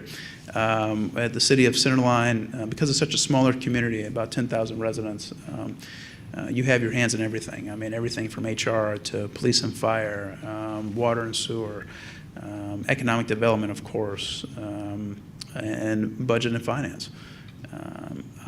While with Michigan Works, also oversaw a variety of different grants. I also had the chance to interact with the budget from that standpoint as well. And also the city of Cincinnati having a budget of close to $2 million I have to oversee. So vast experience in budgeting. Thank you. So the next question, number 17, you see several bullets. Please describe your experience in the areas stated below. What is the extent of your experience, and did it cover the following? And if you could please read the bullet and then answer the question for each of the bullets. Sure. Personnel and labor relations. I would say that when I was with Michigan Works, working with apprenticeship programs, you're dealing with a lot of labor. And I certainly had the opportunity to do that. Understanding what labor's responses are, understanding what labor's concerns are with the workforce going forward, and again, creating those apprenticeship programs, which are not just geared towards professional services, but geared towards your more traditional union apprenticeship programs. So I have extensive experience working with labor relations, also with the city of Cincinnati in that regard to contract compliance, prevailing wage, living wage. Public safety. When I was with the city of Centerline, again, I had the chance to touch public safety on a daily basis. Being a community of 10,000 residents, you're just going to get your hands into everything. So public safety is certainly an area that I've had the opportunity to work with as well. Diversity, equity, and inclusion. I've done that in all the communities that I've worked for. I think I mentioned earlier about the city of Centerline. In Delta Charter Township created a diversity, equity, and inclusion program, which would gear towards residents going out and interacting with banks and figuring out how do you get additional funding for whether it's a loan for your personal home, a loan for your business. So having the opportunity to do that. Public Works is probably the one area where I have not had as much experience. Again, certainly I can touch to my time at Centerline, and I can touch to my time even at Delta, interacting with those various department directors. I would say that that's the one area that maybe I have not touched on as much. Economic development, it's what I would consider to be my specialty. Through my time at the city of Centerline, securing close to $800,000 in grants through federal and state partnerships, as well as getting Centerline 90%, just about to the finish line with their RRC, Redevelopment Ready Community Initiative with MEDC, as well as with Delta Charter Township. As I mentioned, those projects that I was key in with Amazon, GM battery plant, the Lansing Mall revitalization, and then, of course, having the opportunity to work in workforce development also through Michigan Works. Going back to my time at Delta, also had the chance to work on the Corridor Improvement Authority, which is a combination of mixed-use development, residential as well as commercial use units. So having the background of community, economic, and workforce development is somewhat unique. Experience with universities / higher education. I think Michigan has the absolute best universities in the entire country, everywhere from, of course, Michigan State, and I'm going to say that first, okay? I am a Bronco, but I will certainly cheer for Michigan State whenever they play. But my experience has just been interacting with universities from a relationship building standpoint. Worked on a variety of projects where I've had universities that have contributed in terms of sponsorships. So, I mean, I have vast experience working with universities and in higher education. I know for this particular job, it's a delicate balance. You have to make sure that you're attending to the needs of residents with the city of East Lansing, and you also have to have those strong relationships with Michigan State University, because that's a big partner of yours. Intergovernmental relations, again, going back to my time with the state, understanding how to get things done from a local and state and even federal guideline. My ability to work with people from, again, those diverse backgrounds, and my ability to interact with businesses from across the region, I think is going to be very vital to the success of myself or anybody that becomes a city manager. All right. Thank you. Number 18, the city manager position requires you to respond to many requests in a short period of time. How do you ensure promptness, accuracy, and courtesy under these conditions, and what specifically would you do? It's impossible to do everything myself. I would certainly rely on my executive team, deputy city manager, other department heads. I would Certainly, again, as I mentioned, I'm a big team player, and I want to make sure that everybody feels welcomed, everybody feels valued. If I was on a pressed deadline, I would have no issue with sending my deputy city manager or my various department head to cover for the city or to answer any questions that may arise. I'm somebody that wants to, again, elevate staff to be the best versions of themselves, and having the ability to delegate tasks is going to be important. Thanks. Number 19, what is your recruiting philosophy, and how do you make sure all of the community is represented in the organization? Well, it's important to look at the organization and to see where the vacancies lie. I know that we have a variety of opportunity with public safety. We have opportunity with some other departments as well. But I'd want to make sure that East Lansing was well represented and that the staff was well represented with how the communities, how the community is represented from a makeup of all walks of life. So for me, might have to reach out to some of those communities that are outside of Michigan to recruit somebody to come to East Lansing. But this person would have to also have the same drive and tenacity to jump in, learn as much as they possibly could, and be able to build solid relationships to advance East Lansing forward. I'm looking for the best of the best in terms of recruiting, and I believe that they're out there. It's a tough time in local government. Not enough local government professionals that are willing to jump in and take on tasks. I'm certainly somebody that's up for that challenge. Thank you. Number 20, what do you think will be the most important part of your job? Let's see, I've already mentioned Tasty Twist, so I don't know if I can go back to that. But I would say, again, building relationships.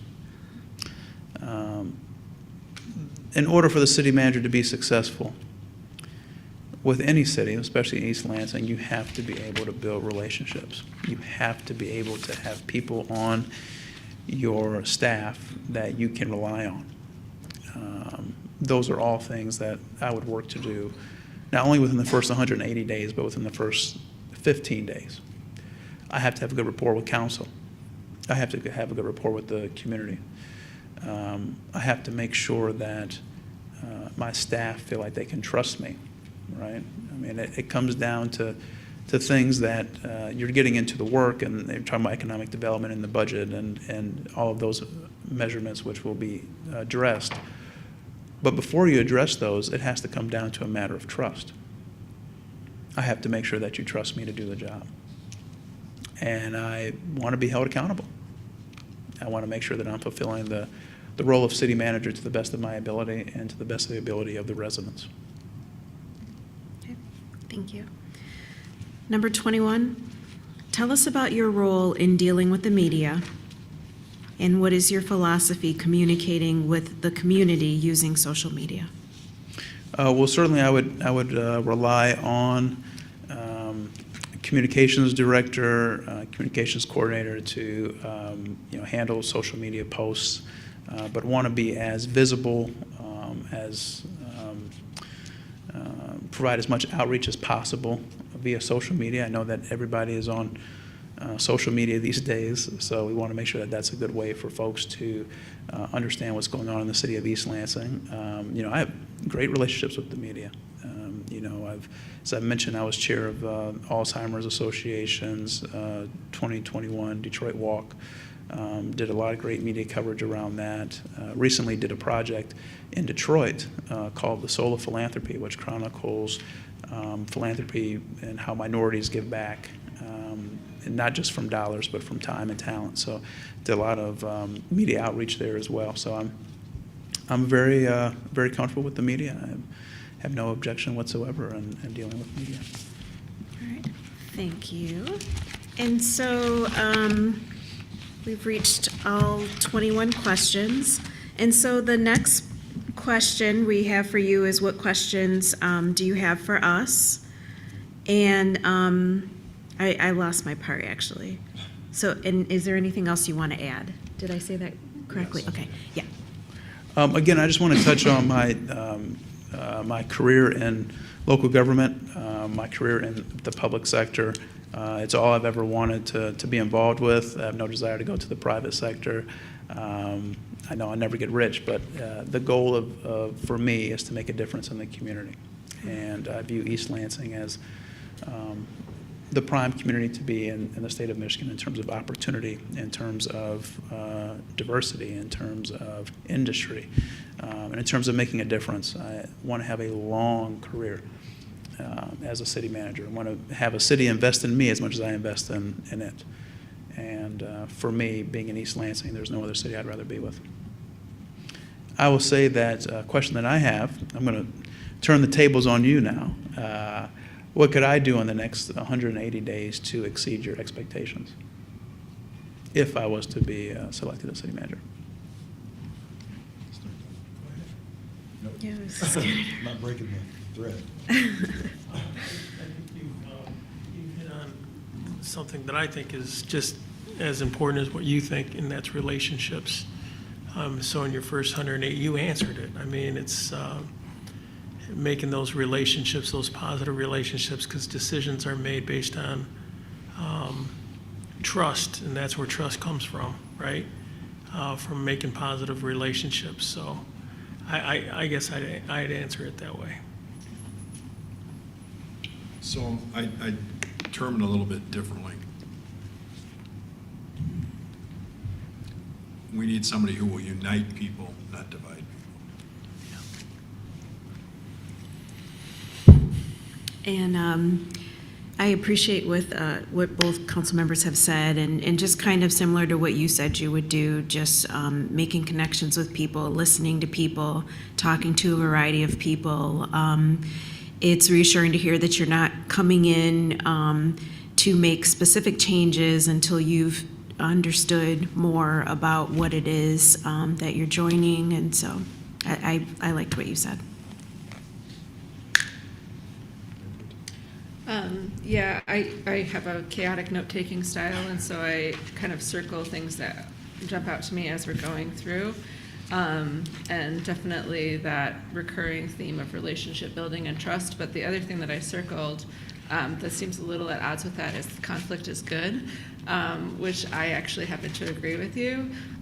But conflict can be adversarial, but it can also be, it can move the organization forward if it is done in a spirit of trust. And so I think we have a huge amount of upheaval in the city right now. We've changed our, head leadership, and obviously that causes a lot of chaos in our departments, and you can see that through our staff resignations. So rebuilding that trust to the level where people feel empowered to have and express conflicting opinions is what I'm hoping for, and that's a really big job. But it seems like, it seems like it was a recurring theme in your answers as well. So I find that reassuring. And I'll just speak to, I think, part of the challenge, and I think you even represent some of that, there's kind of a sense of new versus old kind of thing. I think they're both going to be necessary to arrive at success for East Lansing. I think that's going to be the biggest challenge, is merging kind of the institutional history with the future and what has to happen next. And I think you spoke to that pretty well. So I think that's, if you're looking at where the challenge lies, I think that's the challenge right now. I have one more question. As a resident, and not as a city council member or a mayor, what would make you proud of your city manager and your city administration?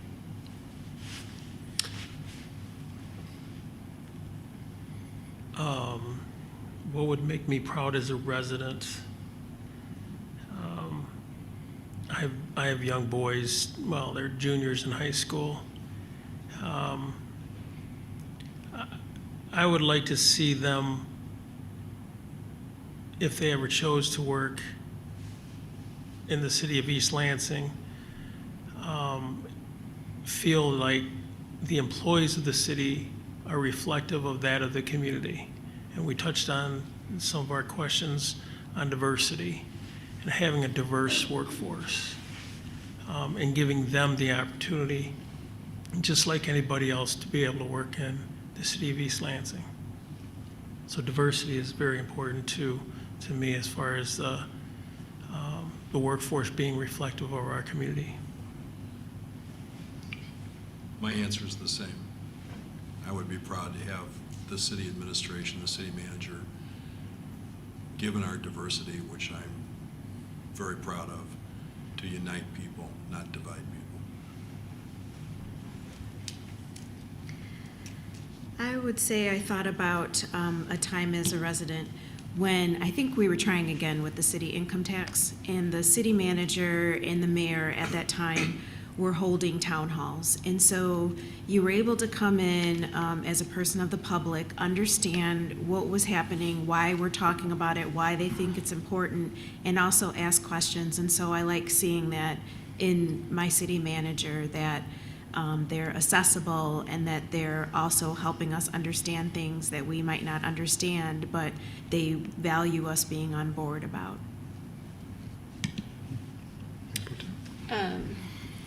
Yes to everything that was just mentioned, but also I think when a resident moves into a community, whether or not they feel connected to that community really determines whether or not they want to stay and age and grow in that community. And so for me, what I would like to see here is kind of a sense of security amongst our residents, our staff also, longevity wherever we can measure it, basically. I live in a neighborhood that's in a transition mode right now, from people who built their homes, who have retired and are moving into, assisted living. And then all of the people that are moving into my neighborhood are young families with kids in the 3, 4, 5, 6 age range. And so what I'm hoping for is being able to look back a decade from now and see those kids and those families have grown and aged in this community with that sense of security. I'll echo what the rest of the council said, but I think as well, for East Lansing, it's already written. We've already said who we are for years and forever. I just want to see us kind of to return to that and in a way separate ourselves as far as from the national climate as possible. I think we have to be different. So I think someone who will lead and help us be different in this time, I think is critical, both from these seats and from that seat. So it's a exciting opportunity and a challenging one. So Thank you. Those are my 2 questions. thank you. Thank you, Mr. Klein.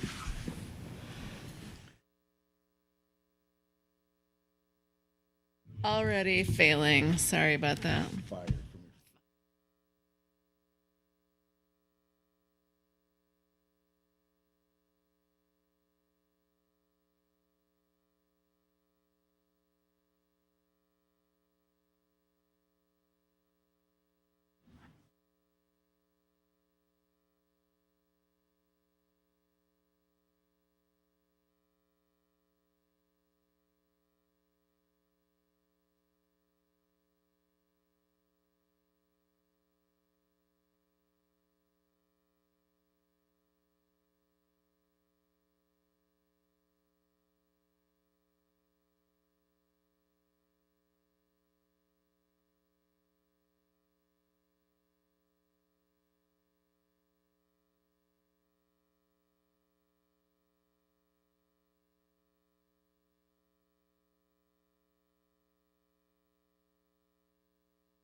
welcome back.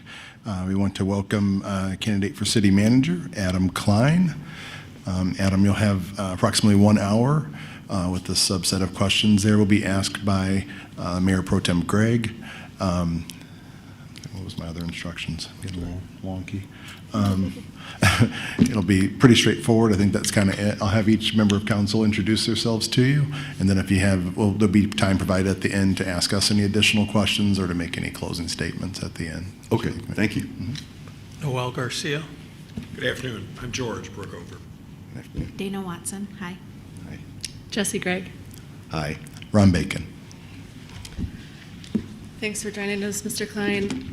We're going to try to fit this into about an hour, so pace yourself. And yeah, there's water if you need it. Thank you. So we've obviously reviewed your references and your resume, but this is also partially for public to get to know you a little bit as well. So can you briefly describe your employment history and the qualifications and how those prepared you to serve as the next city manager for East Lansing? Tell us about your current position and the status of the community that you're currently serving. Okay. Well, my employment history, I'll start there. I worked in law enforcement most of my career. Started in the United States Army, got out of the Army, joined the White Lake Township Police Department, started as patrol, worked my way up, ended as the police chief. I retired from White Lake and I took a job in Lansing Township. I worked there for about 3.5 years as the police chief. Time came, I felt I did a fairly decent job of turning the police department into what appeared to be a little more, I guess, I don't want to use the word normal, but traditional type police department. It was a little bit of disarray. We had some issues with some evidence rooms and things like that, so we got that all straightened out. And then opportunity presented itself that I could serve in a different role in Oakland Township. I thought I could help. They had gone through some managers at the time. I researched it, and I thought it was time to be done with law enforcement. So I went out there about 4 years ago. I've been there for 4 years. I'm still there now. The township government is a little bit different than city, and that's what interests me in East Lansing is most of their duties or their responsibilities or my responsibilities were contracted out, meaning the sheriff's department, city, the water, the sewer, the roads. So a lot of those things that didn't have a lot of direct control or even responsibility for, other than I would if there was something wrong, I would get that blame, but I didn't have a lot of control over what was wrong. So that's what has interested me in the city. Other than that, I'm married. I have 5 children. 2 are grown and married themselves. I have 3 others. 1 attends here at Michigan State University. We are, my wife and I like to travel. We're also boaters. I have 34-foot carvers down in Detroit. It's we're usually there every weekend. Enjoy the city. What is your philosophy regarding community engagement and keeping residents informed regarding critical issues related to the community? Please provide examples. So my philosophy would be they need the information. The community needs the information. The engagement needs to be strong. I need to visit either community events or community organizations, meetings, anytime they're having special events or town halls, community dinners, things like that. I like to attend them. When I was in Lansing Township, I know I did a couple community meetings at the church It was over there, and you're going to have to, it's been about 4 years, and I was only here 3, so I want to say it was off of Lake Lansing Road there, and then a couple, we did the, I'm trying to remember the name of the community while I was in White Lake, the Optimist Club. I would do those. In Oakland Township, I attend a lot of the, mostly we just have community meetings as far as the Parks and Recreation and things like that are done. And then I do like Rochester Chamber, things like that, because they're associated. We're mostly a veteran community, but does a lot of its work with Rochester and Rochester Hills. Excellent, thank you. What is your view on equity versus equality in your role as city manager? What steps will you take to ensure that both are a priority within your administration? Equity and equality. So I haven't had a lot of experience with diversity, equity, and inclusion. White Lake, Lansing Township, a little bit better. I have read that you have a person in that position now, and I have read some of those things, and I'm looking forward to being part of that. And it seems as though I need to go through the trainings that they have given all the employees. But I would say, you know, the equality versus the equity. The equality, you want to give people, anybody, inclusively, the opportunities that everybody else has. And it's the best way I can describe it. As far as equity, we want to be fair with everybody. You know, it's just drilled into us now, and I go back a lot. When I was in the Army, there wasn't any race, gender. It was just everybody's green. That's the way it was, and that's how they taught us. And I really haven't had any issues with that. I've stuck to that. Everybody is, you know, who they are, and we move on from there. We just treat everybody fair. Thank you. What is your understanding of the council manager form of government, and how will you work to support and respect and regard for this form of government? So, do you want me to start that one over again? I bungled well, I that think every way. I can get, but yeah, if you don't mind reading it again, Sure. Maybe I missed something. What is your understanding of the council manager form of government? How will you work to support respect and regard for this form of government? So my understanding, council management form of government is that I work for U5. I have to inform you of things before, you know, decisions, things like that. I'm working for you guys. You guys are working for the citizens. So in essence, I'm working for the citizens. That's the way I see it.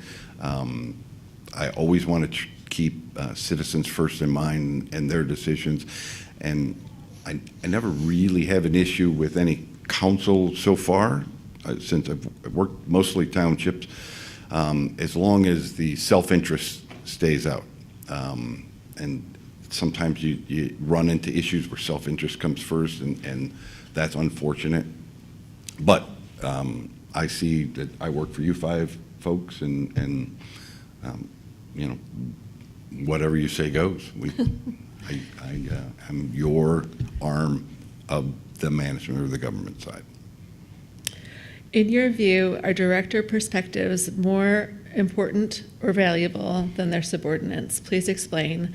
And how do you make room for dissenting opinions or views among your senior leadership?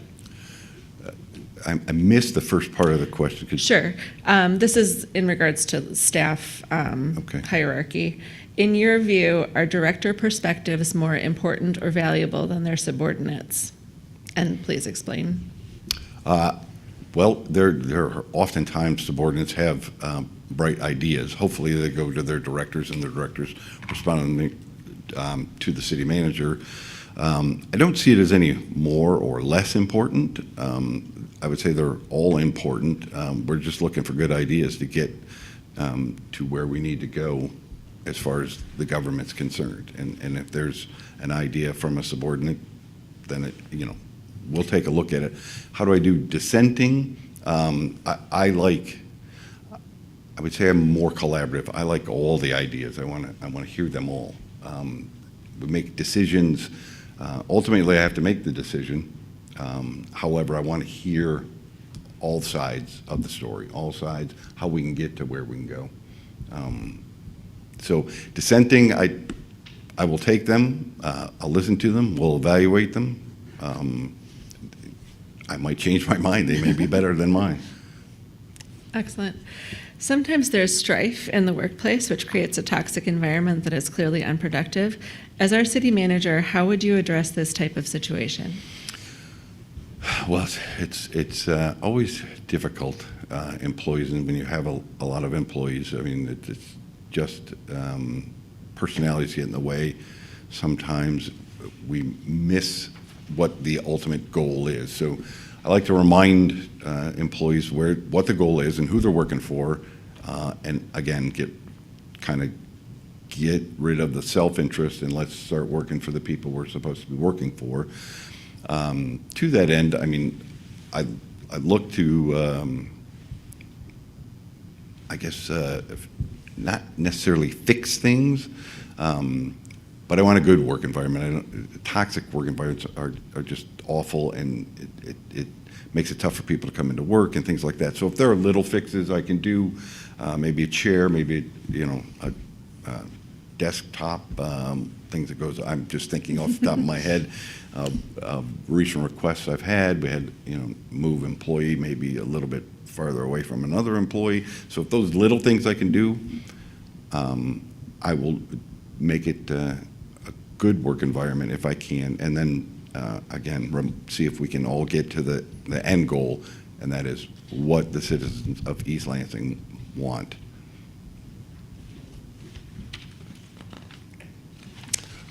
I may be going a little fast here. It sounds like. You're fine. The time is yours. So I'm a fast talker too, so I understand.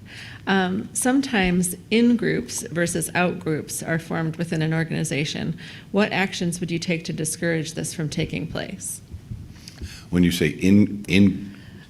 I guess the way that I interpret this question is sometimes people might feel that there's a group of employees that are favored over a different group of employees, and that can lead to strife. I'd like to hear all of those dissenting, I guess, comments, opinions. I find it difficult times when there's groups and maybe I just don't have enough visual experience or see that sort of thing. And if you don't tell me about it, I can't fix it. So I've had those issues where I've had employees, and then somebody will say, well, they're a little, you seem to favor them. Well, why is that? You've never mentioned this, and then I have to reevaluate and see, well, okay, maybe. I try not to do any of that. I obviously, from the fire department, sometimes I get, you were law enforcement, so you were obviously going to treat them better. That's not necessarily true. I try and treat everybody equally if I can. How much do you know about the city of East Lansing, specifically its strengths and challenges? Just what I've read. There's a lot of employee turnover. We've had some issues with some land, which seems may or may not have worked itself out. I noticed that the last city manager was let go. So when I applied, I always look at things that I think I can help. So that's why I wanted to come here. I've been to the city, I don't know how numerous times. My sister's a graduate, my wife's a graduate, and like I said, my daughter comes here.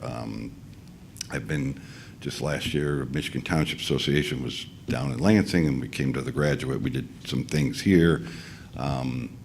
I've been in the neighborhoods. I had a niece that lived, and I'm not, it's off of Abbott, but it was across from Reno's east, back in that neighborhood there, and some other, when I worked at Lansing Township, some relatives lived there. So I'm fairly familiar. I may not know all the roads, but fairly familiar with the area.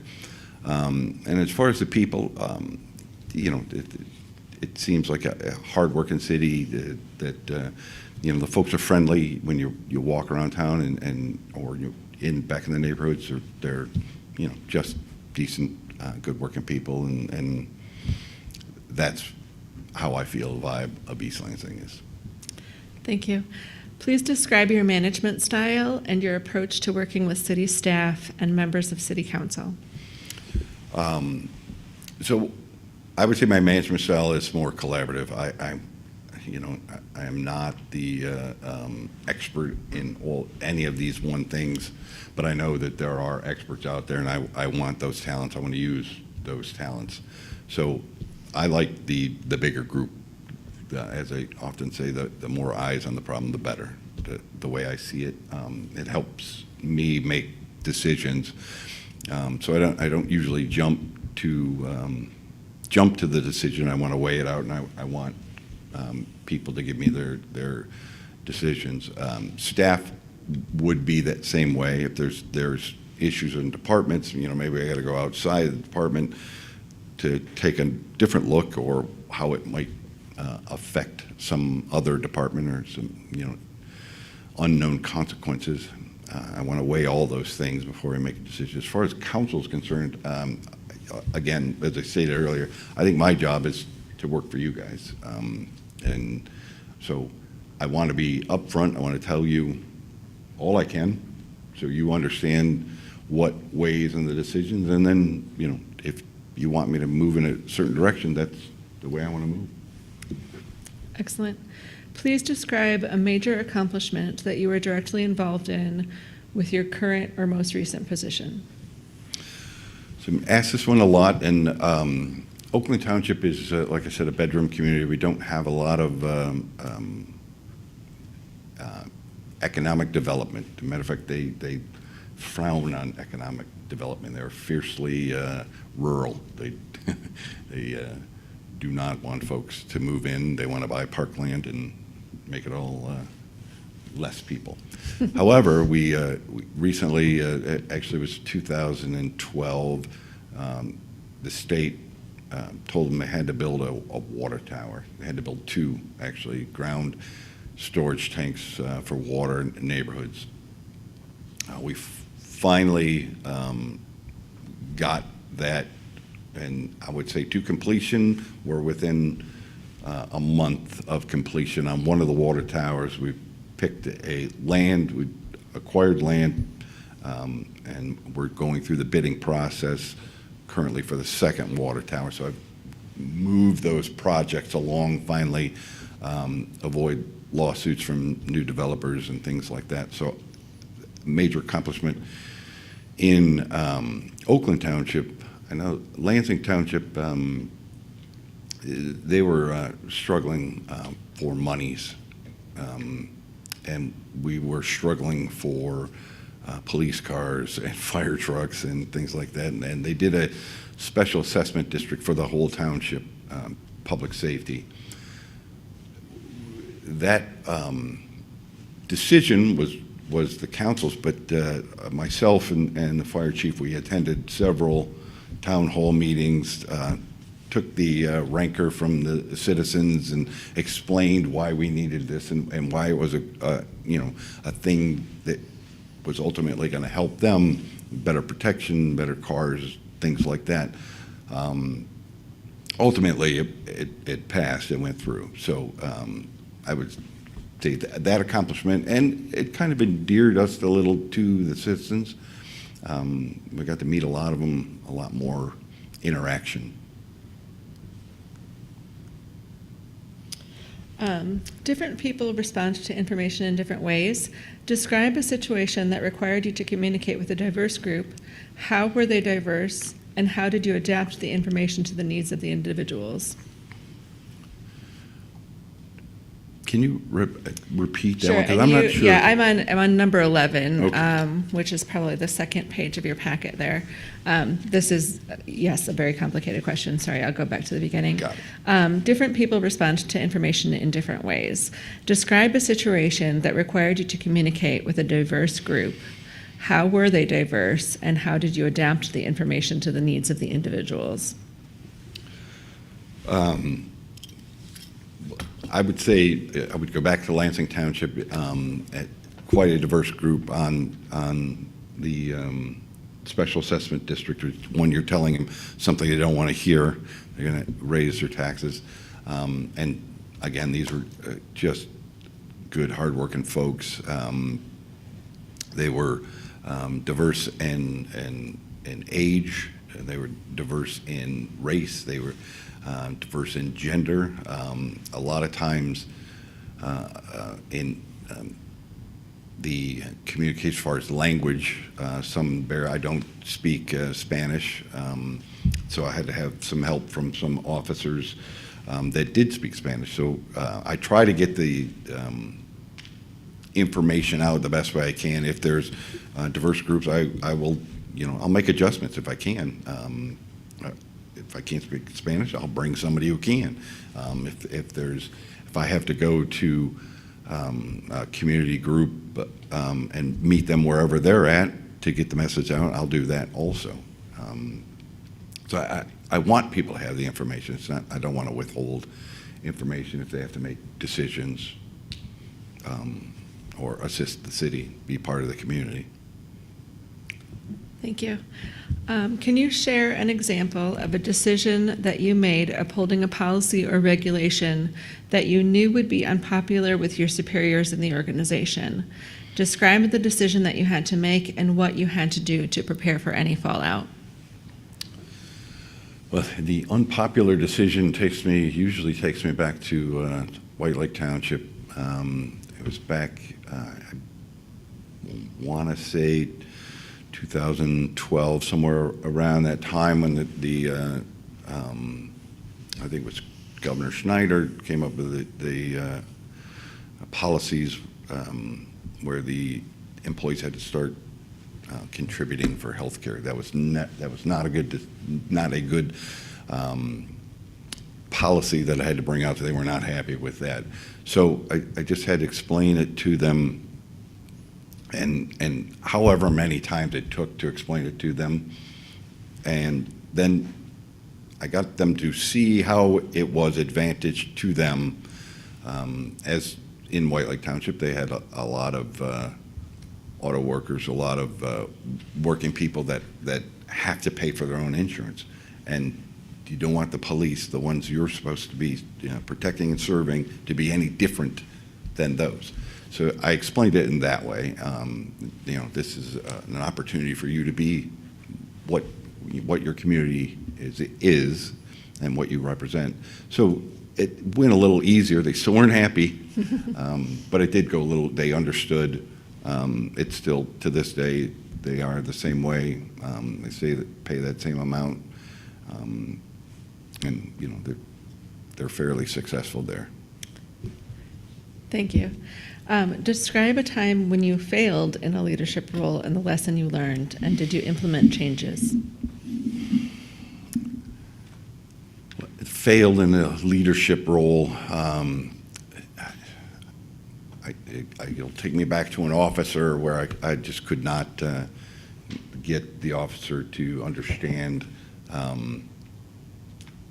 and police maybe my particular brand or way. He ended up leaving the department, and I know the new chief was he left, and he was thankful that he left, and he's since been out of law enforcement now. But the fact that I couldn't get him to see how the job needed to be done, that was kind of disappointing for me, because I thought I had a good chance to get through. We always hope. If you are appointed city manager, what is your plan for the first 180 days? The first 180 days, I got to meet with everybody that I possibly can. I got to meet with staff. I got to meet with community leaders. I got to meet with you guys. We got to sit down. We got to find out where we want to go next. What's got to prioritize, see what's most important. Usually I sit down. I've been at new positions now, and I will tell people what I'm about. I don't tell them, where they want to go. I usually tell them what I'm about, and what expectations that I'd like, and then I let them tell me about themselves, to see if we can come with common ground to get to the goal that we need to. I need to identify the processes. I don't know how we're budgeting, how we're running parks, all those kind of things. So it's a lot of knowledge in the first 180 days. Why are you interested in this position, and why should you be selected over other candidates for the position? Well, as I mentioned earlier, interested because I want a little more responsibility. I'm not unhappy in Oakland Township, but I think there's more that I can do, and that's what interests me in East Lansing. Why should you choose me? I believe I bring a sense of calm, which I think the city may be looking for. I have fairly thick skin. I'm usually deliberate in decisions, collaborative as far as taking other opinions, but we will be able to get to where you guys want to go if I'm the choice.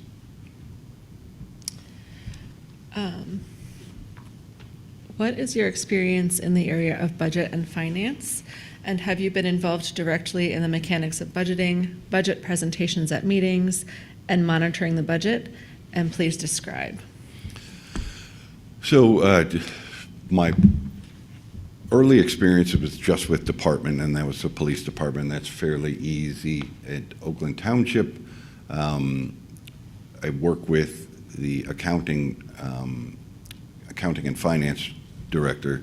We're currently in the budget process now. We just sent out budgets to all department heads. So we want their capital improvement plans back, and then we do preliminary budget after that.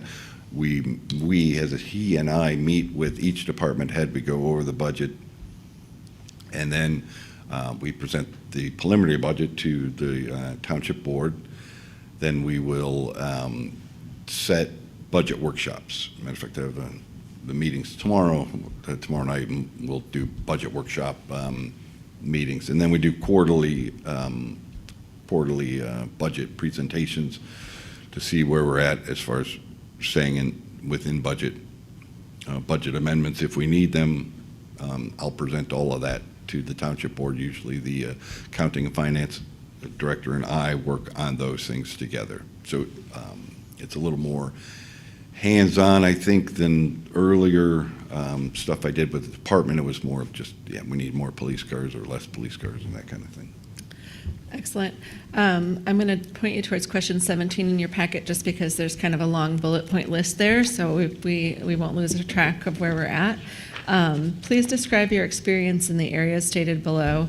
What is the extent of your experience, and did it cover the following? And I'm going to let you work through those at your pace rather than read them off to you, starting with personnel and labor relations.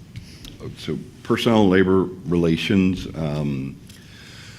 I've negotiated contracts, both early on in my career. I was the union rep for Michigan Association of Police. I was on their board for a little bit. And then when I became chief, I was on the opposite side. So I've done both sides of that. We just finished a contract in Oakland Township for the firefighters.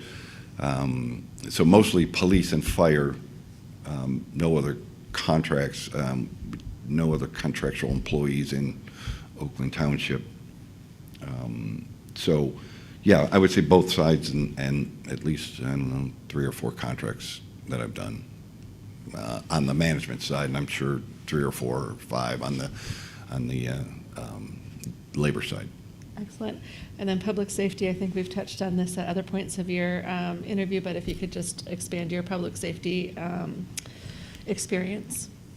Well, the public safety experience, 32 years in law enforcement.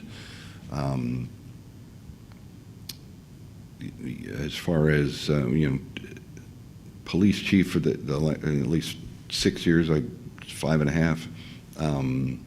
I was Lieutenant Detective Bureau. There wasn't a job I didn't have. I was never a DARE officer, though. That was about it. I know I did some work out here with the communications, it's the radio system. When I was at Lansing Township, they have the central dispatch. In White Lake, we had our own dispatch, so, but I was on part of the group for the new radios before I left doing here, and I know I've met with some of the communications folks here in East Lansing to go over that. Firefighters, other than, we talk over issues here in Oakland Township. I know the fire chief, the assistant fire chief, and personnel there, and we talk about how they're ranked and what they have to follow, those sort of things. How about in the area of diversity, equity, and inclusion? This is where I would say I am lacking as far as the not necessarily the understanding, but the practice in Oakland Township. Do not have a diversity, equity, and inclusion officer. However, like I said, I've read yours. I thought it was, very nice job, and I see where he's in all the things, including the library and speaking to the employees, and then looking for contracts and things like that, and moving in all those things. I think it's a great idea, and I think with a little education, I should be fine. How about Public Works? Public Works, I unfortunately got a lot more than I ever wanted. I didn't think water and sewer and all that was very exciting. But at the 2 water towers, we've done sewer projects. And again, with the township, usually I'm working with the Water Resources Commission, Oakland County Water Resources Commission, because we contract out to them. They take care of our stuff. But in the water rates, things like that, we're constantly communicating, and then they present to the board, and then we decide those sorts of things. So that's my experience with them. Both water side, sewer side. I don't know if Public Works would include roads, but also gravel. We have a lot of dirt roads, so ours is mostly gravel. We just finished a project earlier with the resurfacing of a major for Oakland Township road. Most of it I'm working with the road commissions, things like that. Okay. How about in the area of economic development? So again, as I mentioned earlier, economic development, not so much. It's almost been anti-economic development. Oakland Township is 36 square miles, and they don't have a gas station, and they don't want a gas station. They don't want a car wash. So I talk to the folks that want to do those things, and I wish them well when they go before the board. All right. How about experience with universities or higher education? I would say I worked when I was at Lansing Township. We had to do the reports, and now they're escaping me. But with MSU, we had to do a lot of the reporting for the crime and what was around. As far as working directly with them, we don't have any in Oakland Township.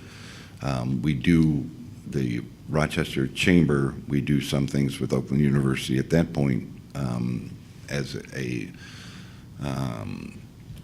we'll hold the no-haz day, where bring hazardous materials. We'll hold it at Oakland University. So I know some of the folks there, but not really a collaborative kind of thing quite yet. Okay. And then finally, in the area of intergovernmental relations. Intergovernmental relations in Oakland Township and even Lansing Township, we had to count. Small, don't have a lot of resources, had to count on a lot of people. On the police side, you know, we worked with East Lansing PD, worked with MSU PD, worked with Lansing PD, worked with the Sheriff's Department and MSP, because you know, we only had, I think, 12 guys, and had a lot of things we needed to do. In Oakland Township, we have what we call the Older Persons Commission, which is a community center that's 3 communities. It's Rochester, Rochester Hills, Oakland Township. So we do a separate millage, separate budget, and we work with them on those things. And transportation now is big, so we've been talking about that with them a lot. We have a community library that we share with Rochester Hills. So, you know, yeah, I'm used to intergovernmental relations, and we need help, we need help. Excellent. The city manager position requires you to respond to many requests in a short period of time. How do you ensure promptness, accuracy, and courtesy under these conditions? What specifically do you do?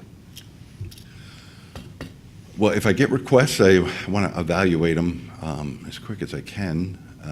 I try not to let things linger. I want to take care of them usually as quick as possible, because you just don't want to let them fall by the wayside. So, you know, I prioritize. If one's more important than the other, or request needs to be done faster, I'll do it.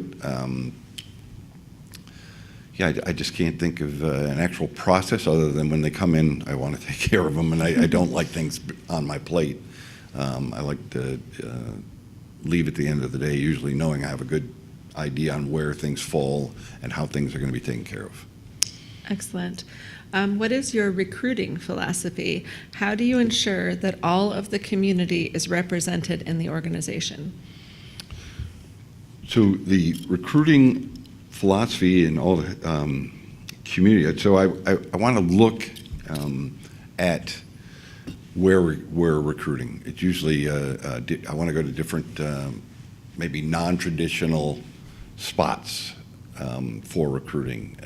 And I'm always reading up on the latest. It was typically with police, because we were looking for policemen. It was hard to find them, so we had to go to different spots. You didn't want to go to the traditional, you know, the high schools, the colleges, but you start looking at work groups, guys that might fit in a particular group, females, you know, just expand your pool. And then again, look for non-traditional spots that may not be something you think about that would fit that spot, but or that job, and you usually can come up with some people. And then you rely on your friends, you rely on other places, saying, well, hey, you got a person that might fit here? Yeah, I know somebody, and a lot of times that works.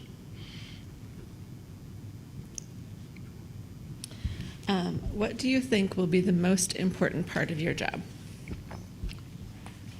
The most important part, I would say, well, it's got to be answering to the citizens. Got to be answering to you, answering to the staff, but I would say most citizens, I gotta do a good job for them. If I don't, then you should replace me. And one final question before we get your chance to quiz us a little bit.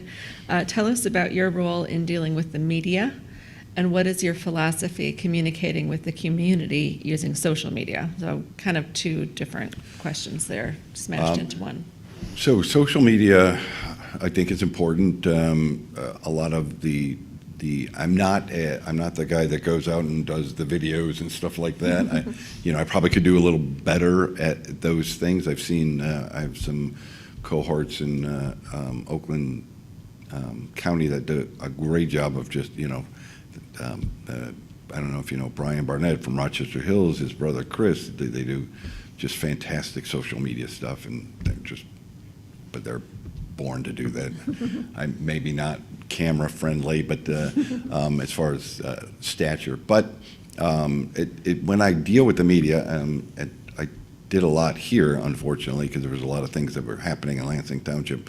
I want to talk to them. I want to do that first, because if you let them have the story or answer the questions before you answer them, then they're going to come up with their own answers. And you don't want that to happen. Even if it's bad news, you just got to let them know. You got to get in front of it. Or at least that's how I've handled it. And that's all of our prepared questions. So if there's anything that you were hoping to get to express during this interview process, this is your chance. And if Well, there's anything that you'd like to ask us. Express, yeah, I would say I'm reading, I'm sorry, I'm going to make myself comfortable.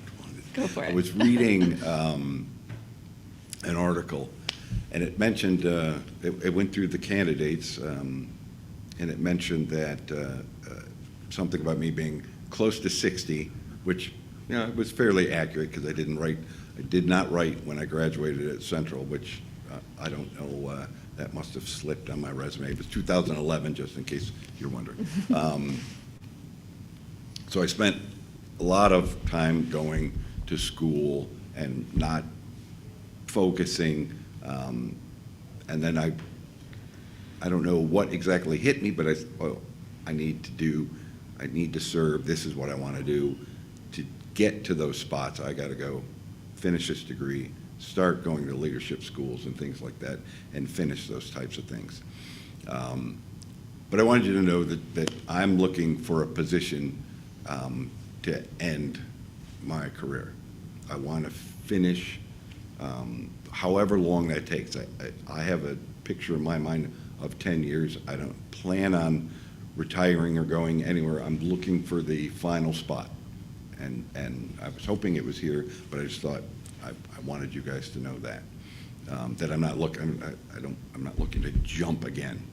And then I kind of wondered, and it maybe have something to do with the MML, because you got names from them.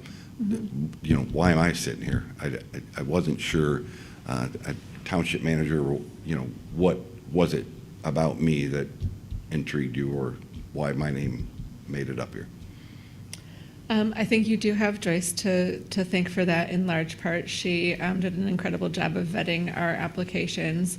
But when we were meeting as a body to determine what we wanted, law enforcement did come up, public safety did come up. Obviously, East Lansing's been very in the crosshairs of the watch on police reform, because we've taken a pretty aggressive stance on it. And some of that has been well received by our community, and some of it makes people a little bit nervous. And so I think there was interest in having somebody that had public safety literacy, and I think that might be why your application rose to the top. Kim, Kim Johnson? He's the police chief, correct? He is, yes. Yeah. Yes. I think it was back in 2006, I came to this community center. I think we were up there, Northwestern University Staff Command was here, and I think Kim was the liaison for that one class. And now I think it was maybe working with MSU, just like, we're going to watch what they're doing, and then we're going to take what they're doing, and we're going to do it. So I think that's the way that happened. But, okay. Thank you. Absolutely.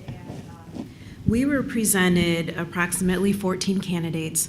Their information as far as names was redacted, and then us as a council came down and tried to narrow down our top 5 and then 2 alternates. And so you made it into the group, so welcome.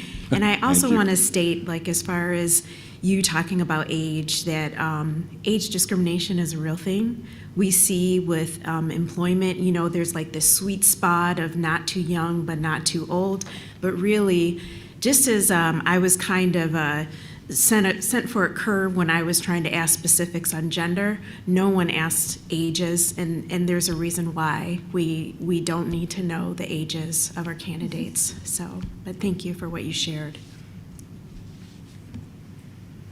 If any other council wanted to weigh in on Mr. Klein's final question, this would be your opportunity. Yeah, I'll definitely say age will not be a factor. Yeah, okay. In that, and just I totally want to echo Councilperson Watson's opinion on that. I think that can make people shy away from opportunities, and we pride ourselves and are really looking for more ways to be age friendly, and we talk about it. It's once again one of those principles that we talk about, being able to age in place and grow and use all this expertise, and sometimes that expertise is a little older and we want it all.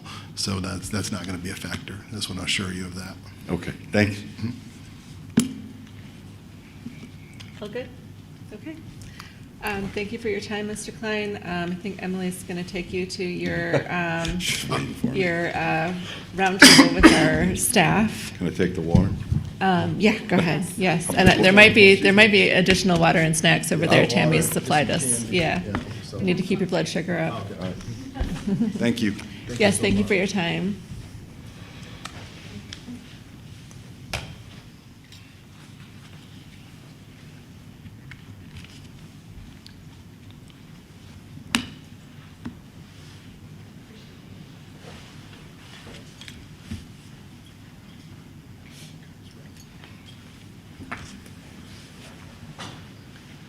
Stay on schedule. We're on schedule. Okay.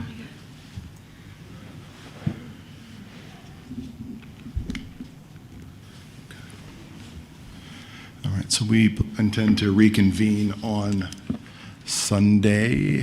Our agenda does have communication from the audience. Oh, yeah, let's do that next. Yeah. Well, we had 3.2 first. Yeah. I think, is that where we do this part? Here? Yeah. Kind of talk about next Yeah. steps and then do Yeah. community. Okay, got it. Okay. Sorry. Yeah, you're good. Your meeting. I won't boss you. No, we're fine. That's fine. You're my partner. Sunday, the 13th, what do we agree upon, 10? 10 a.m. We'll reconvene, giving everyone a chance to digest all the information and resumes, and we'll also receive the staff information as well as information from the community input and kind of mingling session this evening. So we'll have a lot of data to crunch between now and then, and time to review that, and then we'll reconvene 10 a.m. August 13th on Sunday. So that will be a public meeting as well. And I think just to clarify for the community, that open reception for community members starts at 6. Is that correct, Tammy? Correct. 6 p.m. here in the Hannah Center tonight. Upstairs. Okay, that's the big one at the end of the hall? Yes. The one that smells like chlorine because it's above the pool? Yes. Perfect. May I ask, is our time frame closed for asking candidate questions? Like if there was a question that I had and that we had for all the candidates, could we still get a response to that in emails? Yes, you could send the questions to me, and I can forward the questions with a time frame to get a response back to me, and I can forward those responses to you. Okay. So that would be one option.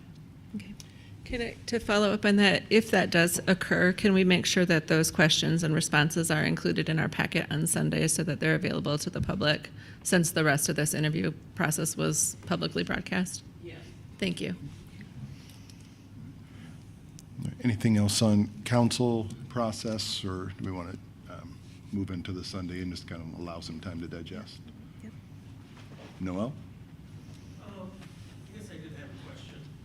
It looks like in our packets here, we have the 21 questions, and on the last page, it has total points. Are we supposed to be like?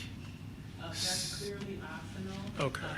And generally, if you decide you want to have like a point system or a weighted system, you generally would do that before the interview so that you would have a basis for that type of Yeah. evaluation. But it's clearly optional. Right, and I don't think we've discussed that, so I don't think we should individually score if we don't have a matrix or if we don't have some type of a rubric, I should say. Correct. Okay. Councilperson Brookover? I have nothing further. Thank you. Councilperson Watson? I just just to allude to what I'll be emailing Joyce, it's just along the lines of my curiosity of each of the candidates on how many staff right now are reporting to them, and just how many staff, what's been their largest number of staff reports in general, and largest number of like departments, different departments that the candidates have been involved with or been reporting to them. So that will be what my questions are, just to share with you all. Mayor Pro Tem? No, just thanks for everyone that's worked so hard on this process to get us here. Looking forward to seeing the results from the staff portion of this interview, and I'll be watching my email box for community input as well between now and Sunday. And special thanks to all city staff, but particularly to Tammy and to our clerk for, you get credit too, for just the extra above and beyond effort to pull this off in a very short window to make sure things were public and transparent for the public. It has been Herculean effort, as well as I wanted to make sure I acknowledge our technical and broadcast team being able to pull this together. The undertaking every time they put those cameras up is monumental. It takes them half a day to get us orchestrated around this. So thank you to the broadcast team for doing this for us and making sure the public has visibility on this process. So thank you so much for that. I think that's all we have. And we also, availability as well for anyone who's watching the proceedings and wants to, we will also review any emails or commentary if you're unable to make it to the public event this evening. Feel free to email council and we'll enter that into the public record as well. So we're looking forward to the conversation, and thank you. With that, oh, we have something left? Oh, shoot. You tried to get me to do this, yeah. Item 4, communication from the audience. You can step up to the front table if you have any communication. You can sit at the comfy podium too. Thank you, guys. Alice Drager for East Lansing Info. I just had a question. Councilmember Watson referred to having the 14 applications presented, but when I FOIA'd what council had been given, you'd only been given 9. So I just wanted to ask if you were given 14 or if you were given 9 total. We were given this matrix of 14 candidates, and then I think we were given 9 more complete. The summaries were 9. I see. Gotcha. Yeah. And my understanding is when I do comparisons that you had 5 first choices, 2 alternates, that one of the 5 dropped out, one of the alternate dropped out. So you actually, Mr. Belleman was actually number 7 on the list. And also that, so with Mr. Silverman dropping out, that means 3 of the 7 dropped out, just so we report it correctly. Great, thank you so much.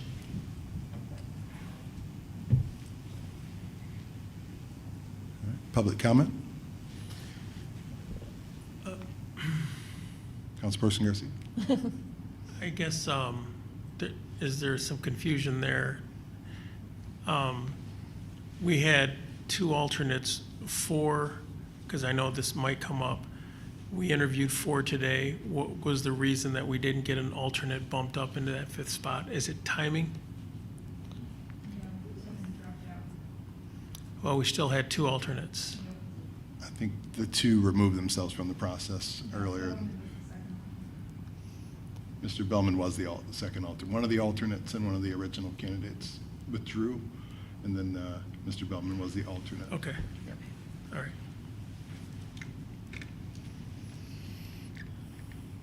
There are no callers in the queue. Perfect. All right. Thank you all for coming out. And meeting adjourned.